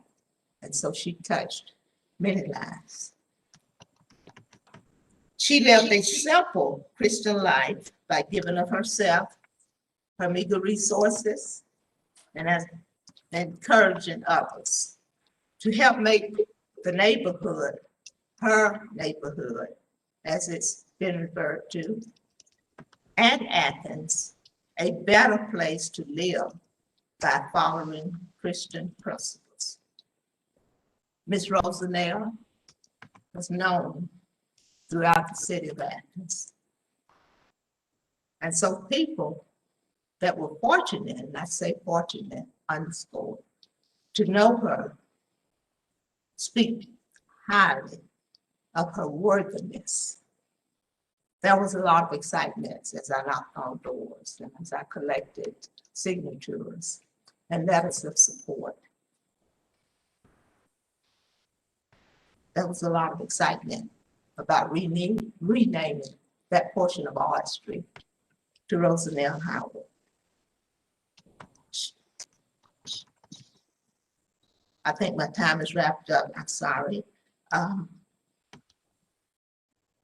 think just wrap it up. I would say that Miss Rosanelle is worthy of this honor. Since I've known her practically all my life and look at her good deeds, I hope that you find amongst yourselves that you can vote yes to rename Art Street to Rosanelle Howard Street. Thank you for this opportunity. Thank you for your time. I'm happy to be here on her behalf. Thank you. Have a good evening. Thank you, Mrs. Lamb. We appreciate your work. We'll say more about that in a few minutes. So we'll move to public comment. Is there anyone in the auditorium who would like to support this application?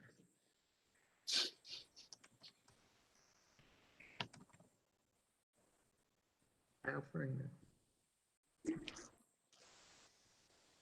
Good evening, Madam Chair, Dr. Maxine Easton, commissioners.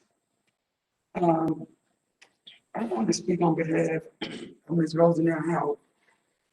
My name is Val Freeman, 443 3rd Street, and Griffith Street and 3rd Street, both corners, all my life, which is 66 years. So out of all my 66 years, from about 4 years old, I'll say 62 years up until she died. I knew Ms. Rosanelle Howard because my granddad owned a store on the corner of 3rd Street. It was Howard's grocery store. Dr. Easton mentions it in her book. From that time on, I've known Ms. Rosanelle. She was there before I was. She knew my parents and grandparents. The funny thing, Ms. Lyle just said that she was a gentle soul. But my memory of her, because I was a child, I remember her as a firm soul. That the kids in the neighborhood, when Ms. Rosanelle Howard would speak, it was like, yeah, we're listen. But that's what we needed as children. So we saw that side of her. Plus, we had to deliver her groceries every Saturday. And from my granddad's store, because at that time, Black people went to his neighborhood store because they couldn't go to other stores. So my thing was, if we deliver the groceries, why when we get down there, we got to take them all the way to the back to the kitchen and then put them up and everything. But she was firm. She would tell us that, take them in there, put them on the counter, put them on the table. And then I was like, oh, wait. By that time, she'd come out with tea cakes and cookies. And I was always overweight when I was growing up. So, you know, that just put me in Southville right there. But she is well deserving of having her street, Art Street named after her. Okay, like I said, the streets other than 1st, 2nd, 3rd, 4th, 5th, and Art Street in our neighborhood from Martin Luther King and 1st Street and North Avenue inside that perimeter. Back in the 90s, our streets got filled up with drugs and stuff. Ms. Rosanelle, along with Ms. Florence Daniels, those old ladies, they went to court with us. We cleaned the neighborhood up during the weed and seed time. I'd also like to say that 1st, 2nd, 3rd, 4th, and 5th Street, this is Art Street. It's already an odd name. I would love to see the whole street named after Ms. Rosanelle Howard, because it would be good if you go 1st Street, every traffic, to see her name. If you go to Martin Luther King, to see her name. But the thing is, she's well deserving of that because of the time she lived on this earth. She was over 100 and something years old. So that within itself is enough and a reason for for our neighborhood that is diminishing the history day by day. That would be a good memory to keep, for our community. Thank you very much. Thank you, Ms. Freeman. Is there anyone else in the auditorium who would like to speak in favor of this application?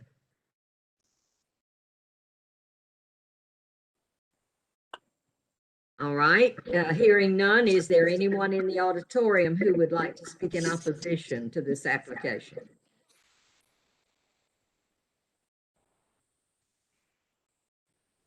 Hi, my name is Jenny De La Vega. I live at 546 Odd Street. This is my husband, Julio. And we have nothing against Miss Rosanelle Howard. We didn't know her. She was already in a nursing home when we moved there 6 years ago or 7 years ago. And however, it's going to cause significant hardship for a lot of the people in the neighborhood to have to change over everything. And we were just wondering why the speed in the application to fruition happened. We didn't learn about this until March. And so I just learned tonight that it was brought up in 2019. We didn't hear about it, and we've been living there before that. And so as it is right now, there's a lot more pressing things in the neighborhood that need fixing than a street name.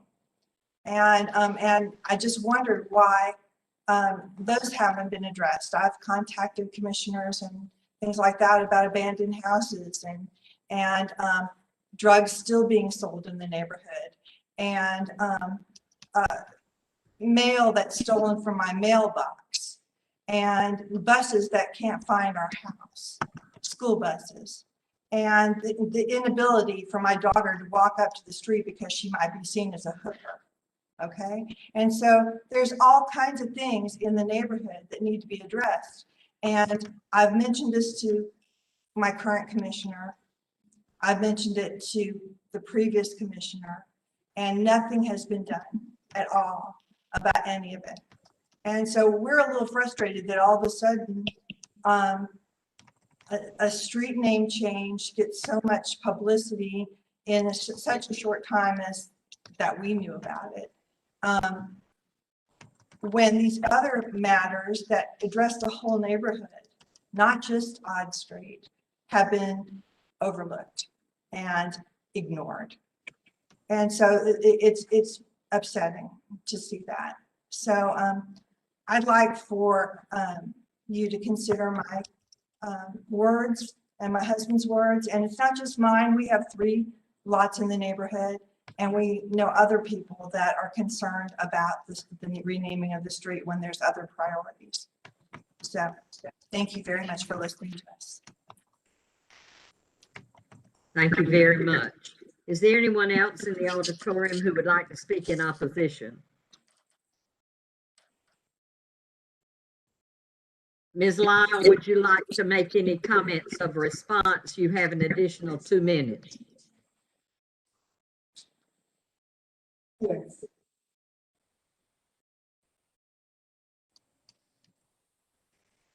Thank you.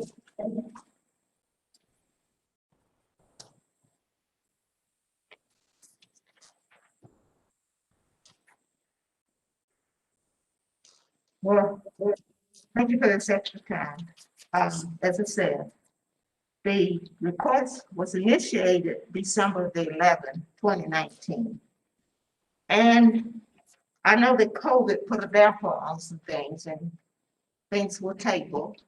But the beginning of this year, when I was contacted and what was being,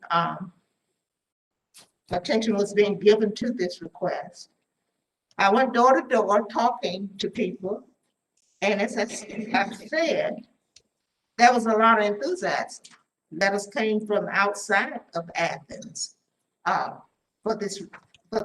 in support of it. I submitted a package of letters from property owners, from former residents of our street, current residents, and just people in general. There was a petition from our church, Springfield Baptist Church, and from the neighborhood. So I'm unaware of any real issues about not supporting it. I got good support when I went door to door. Again, I hope you got that package because it shows the support that we got. We do have the packet. Thank you, Ms. Lyles. We do have the packet. All right, let's move behind the rail and have discussion among commissioners about this street name change.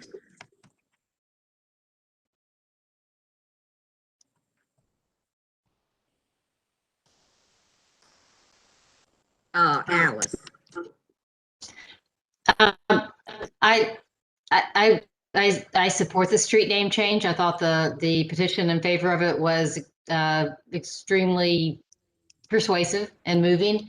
I heard what the petitioners against it had to say, but I do have to say at the planning commission level, we really can't address those concerns. So we really are just looking at whether this is a good thing to do for this particular neighborhood.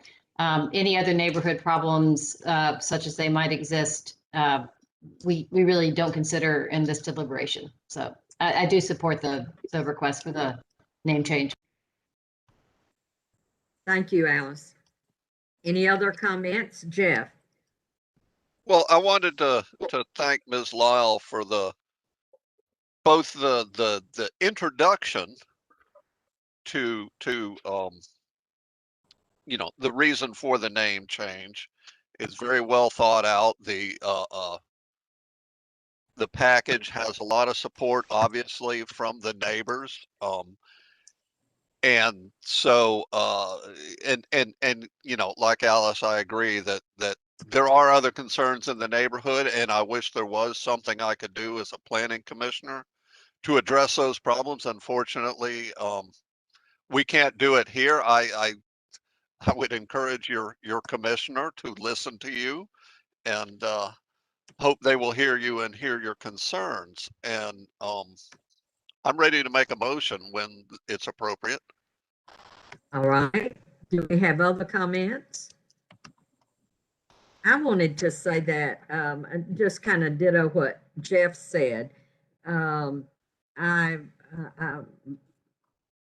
This is by far the best application we've had since I've been on the commission in 10 years for a name change. It's just wonderfully done. But the thing that was so helpful to me was to have so many people who signed petitions. I kind of glanced just now, and it's in the neighborhood of 60 names of people who signed, and then letter after letter after letter.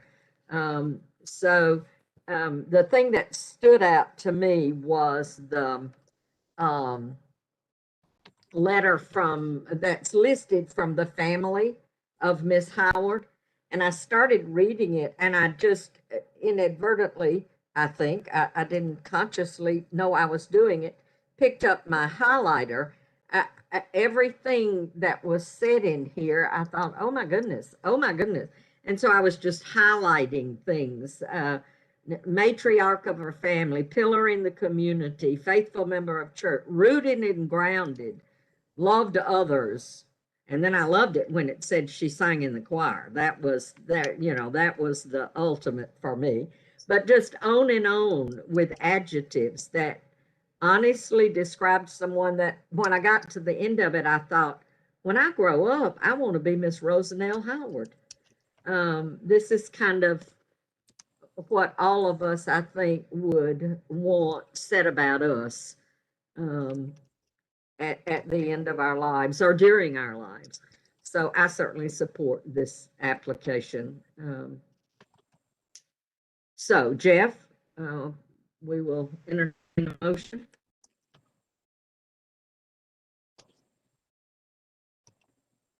There we go. I'd like to make a motion to recommend approval of the petition to rename the street to Miss Rosanelle Howard Street. Okay, and that, just to clarify, it would not be the street, but it would be, how is that worded, Rick? From the Between Flint, 200 between Yes. Flint and First Street. Yes, thank you. I Mhm. do. I will comment. I appreciate the fact that there is a little bit of odd street left in Athens. Yeah. There's a lot of odd streets here, and it's good that at least one is actually called that. Yeah. All right, do we have a second? May I second that? Thank you, Alice. Any clarifications needed before we vote? Any other comments? Hearing none. Rick, if you would call the roll. I hesitate to just do it by hand vote. We don't see people and miss people and whatever. So if you would do it by voice vote, by person vote, I'd appreciate it. Okay, Scarborough, Yes. Tucker, I'm Yes. sorry. Anderson, Yes. Beresford, Yes. Goodrum, Yes. Paul, Yes. Kinman, Yes. Morales, Yes. and Rowland. Enthusiastically, yes. Okay, it's unanimous. Thank you. All right.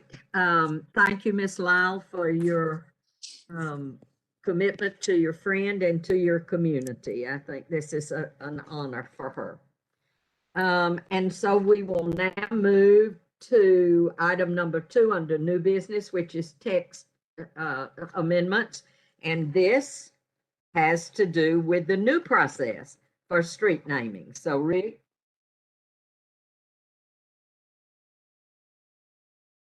Yeah, and I can talk about this one real quick. This was part of the reason that Mrs. Lyle's street name change was held for so long. Because it came in right about the time that one of the 2 standing committees of the Mayor and Commission decided to start working and looking into a new policy for street names. And so the directive given was to hold on those that were in process until we had a new policy. That took longer than I think people thought. And so the commission directed us to move Odd Street forward under the old policy still. But this is the new policy as it came out of the Government Operations Committee and worked through the Mayor and Commission back to you as a text amendment. The biggest thing that it does that is different than the current policy is it requires generally the legwork, a lot of the work that we saw Mrs. Lyle do up front before it ever comes forward, and then it would come directly to you first through us instead of to the commission first. And we would accept it, provided that it met the criteria that you see there listed in section B.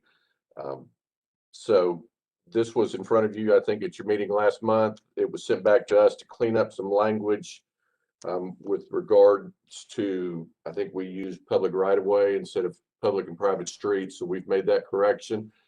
There was one comment earlier, and the more I've sat here and thought about it, I think I've got an answer for a question that was asked earlier regarding the use of the term individuals under B1. The way this is worded now, it says a supporting petition signed by not less than 75% of all individuals who own property. And I think the reason we used that language was, I think it was different initially.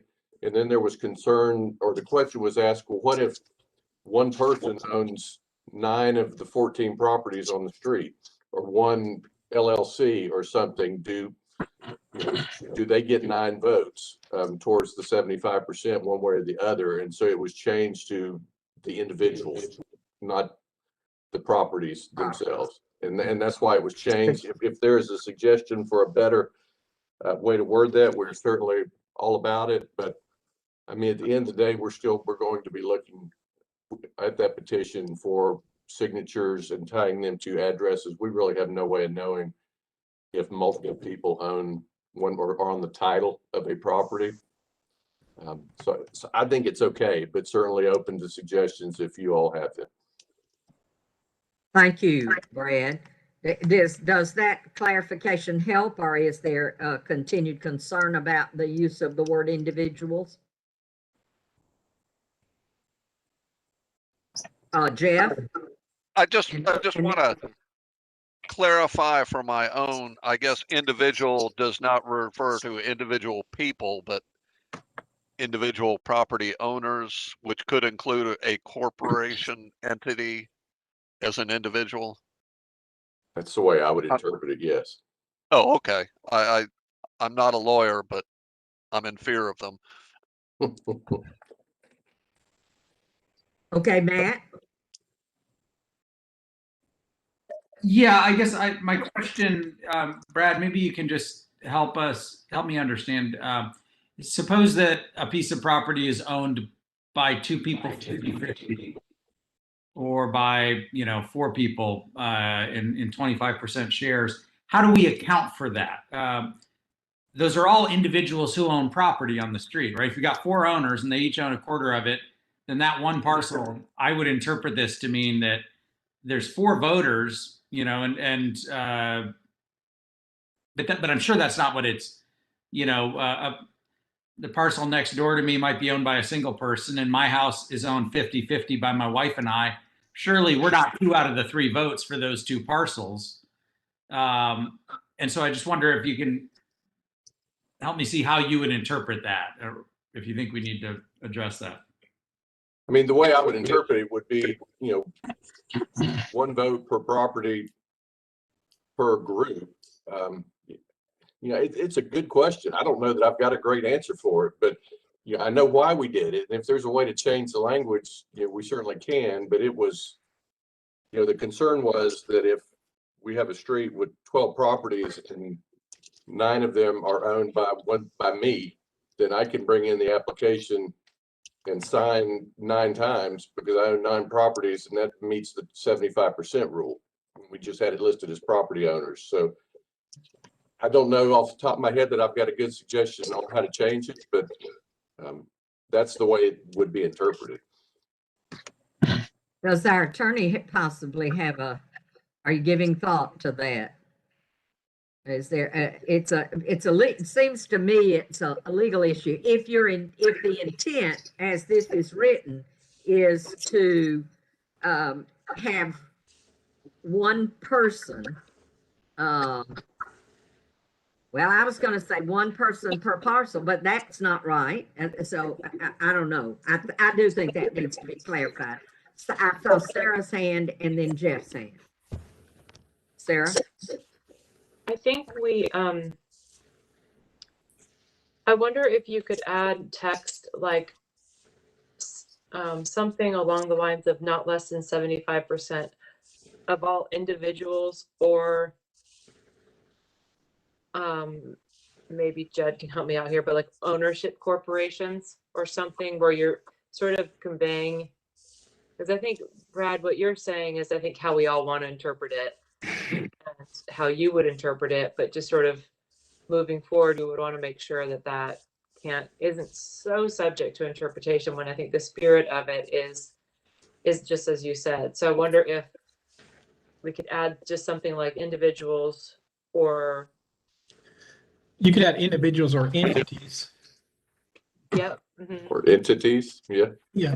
But that doesn't solve the Matt and his wife who both own the same property.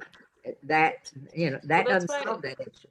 That's why I said something like sort of ownership partnerships or something like that. Yes. Is it a maximum of 1 vote per property and or 1 vote per property owner on the affected street? Something like that covers it. So if you got a property, you get a maximum of 1 vote, or 1 is the number that you represent. And if you own 9 properties, you're still 1 property owner, so you only get 1 vote that counts for the affected section. I don't think that's going to clarify it. Yeah. It does to me. One of the complicating factors is, let's say you have a number of properties owned by multiple people, you could put them in the position where they couldn't get enough votes to get the 75%.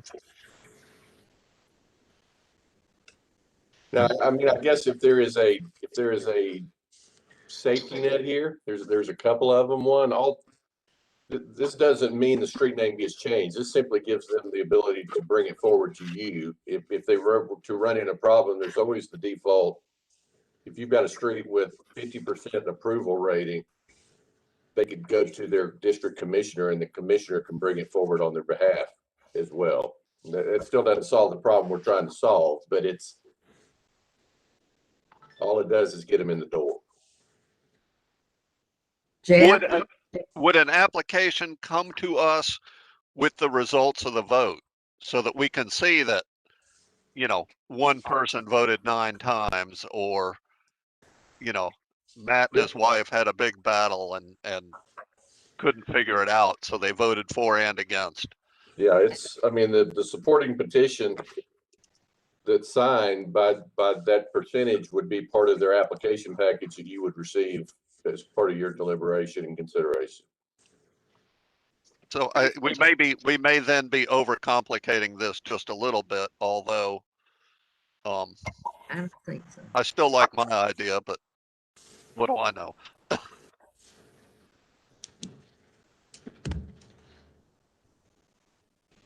I was looking at what Kristen wrote. Kristen, can you do that? Yeah, I'm just thinking like individuals or property representatives who own property. Like it's a lot of property, but I get like, if me and my husband disagree on something, we still need to come up with a unified answer to the proposal.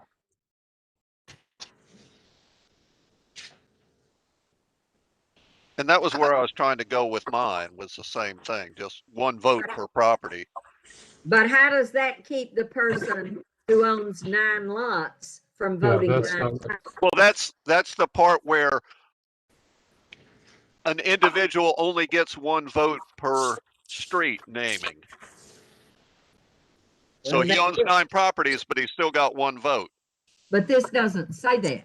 Well, no, it could. How? Say it.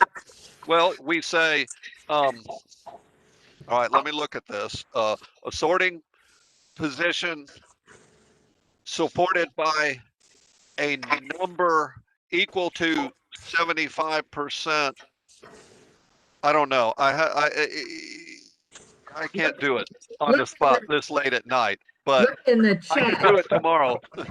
Look in the chat at what Kristen suggested and see if you can modify that. Matt, you're the lawyer, Matt. Go for it. I think Judd's the lawyer here, but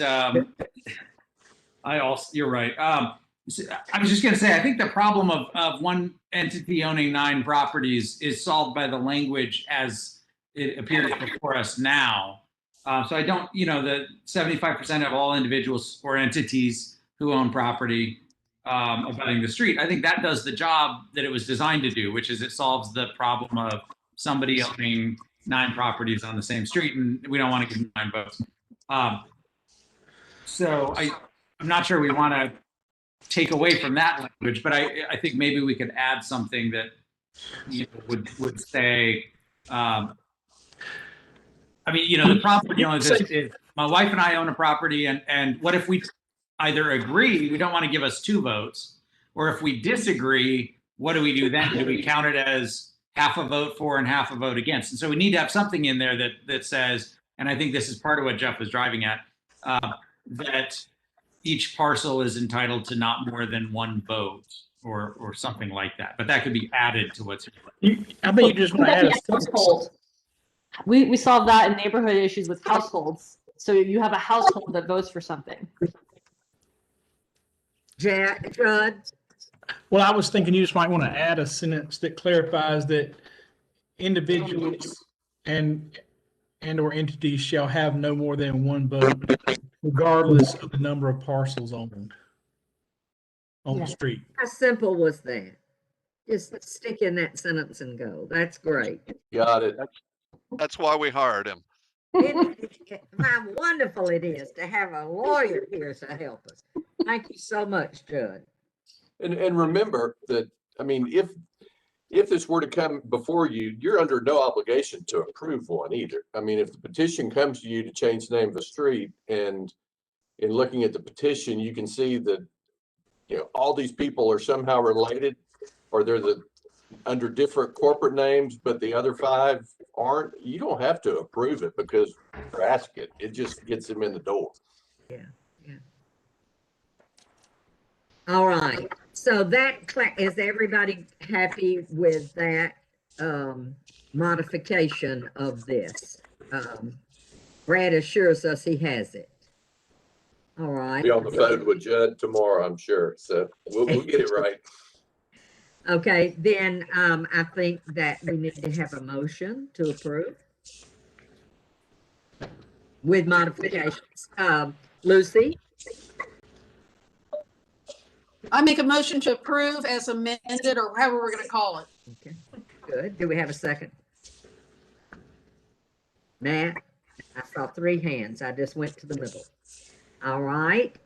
Let's just vote by raising our hand, please. All those in favor, please raise your hand. Oh, look how, see, you all have gotten really good at this. Okay, thank you very much. That's unanimous, none opposed. Where is my agenda? Who knows? Okay, our next text amendment has to do with maximum lot coverage in an RS zone.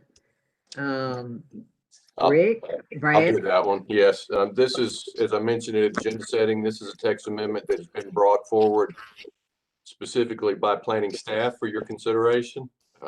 Generally with these types of amendments, if you all are not in agreement with what we're asking, it stops at that point and does not go any further. But we have seen a history of having a lot of difficulties, or individual property owners having difficulties with expansions, additions, things like that, largely in RS 25 because of the 25% lot coverage number that it carries, which is the same as you get in RS 40, which allows an acre basically instead of a half. And then it jumps all the way currently from that 25% up to 40. What we're asking for you to consider is to amend the 25% to 35% to give those property owners in RS 25 a little more ability to expand and build things. Swimming pools are one that just gives fits if people try to put them in RS 25, they never fit. And then it would take it from 25 to 35 to 40, 45, and 50. We think it's a reasonable progression and are asking for your consideration to make that amendment. Thank you very much. Conversation, questions? Jeff? Makes sense to me. Matt? I was going to say the same thing. All right. Are we ready for a motion? Matt? I move to adopt the amendment as proposed by staff. And I think Jeff was about to make the motion, so we'll take that as a second, Jeff. Thank you very much. All those in favor, please raise your hand.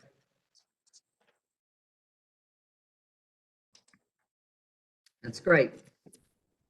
And moving on to other business. I don't have a report. Brad, do you have a report? I do not have a report. It's been one of those days and I'll get it next time. I know that we had 2 zoning items Tuesday night. One of them was the Hope 139 project on Freeman Drive. And I know that one was approved, and I'm completely blanking on what the other one is at this point. And, Grand Ellen. oh, great. Thank you, Rick. Grand Ellen, the little open space that was going to be the dog run, and it was approved too. Good. Okay. That's great. That's all I have. All right. Do we have anything else for the good of the order? Do I hear motion to adjourn? Second, Lucy, Jeff, and then Lucy. All those in favor? Done. That's great. Thank you all very much. Good meeting. I tried to keep up tonight with how long we spent talking about different applications. And it was, we spent an hour and 5 minutes on the first item. We spent an hour and 7 minutes on the second item. And we spent about 20 minutes on the Lexington Road. So I think time-wise, it just has to do with kind of, you know, the necessity to get into things. Brad, were you going to say something? And I do not want to extend this at all. I just wanted to bring it to your attention and make a recommendation. Since we have two commissioners that are rolling off, in June will be their last meeting, we need to nominate a new chair. And I wonder if it'd be appropriate to ask the two exiting commissioners to serve as the nominating committee to bring forward a nomination at our June meeting for the new chair starting in July. It's a good idea to get that done.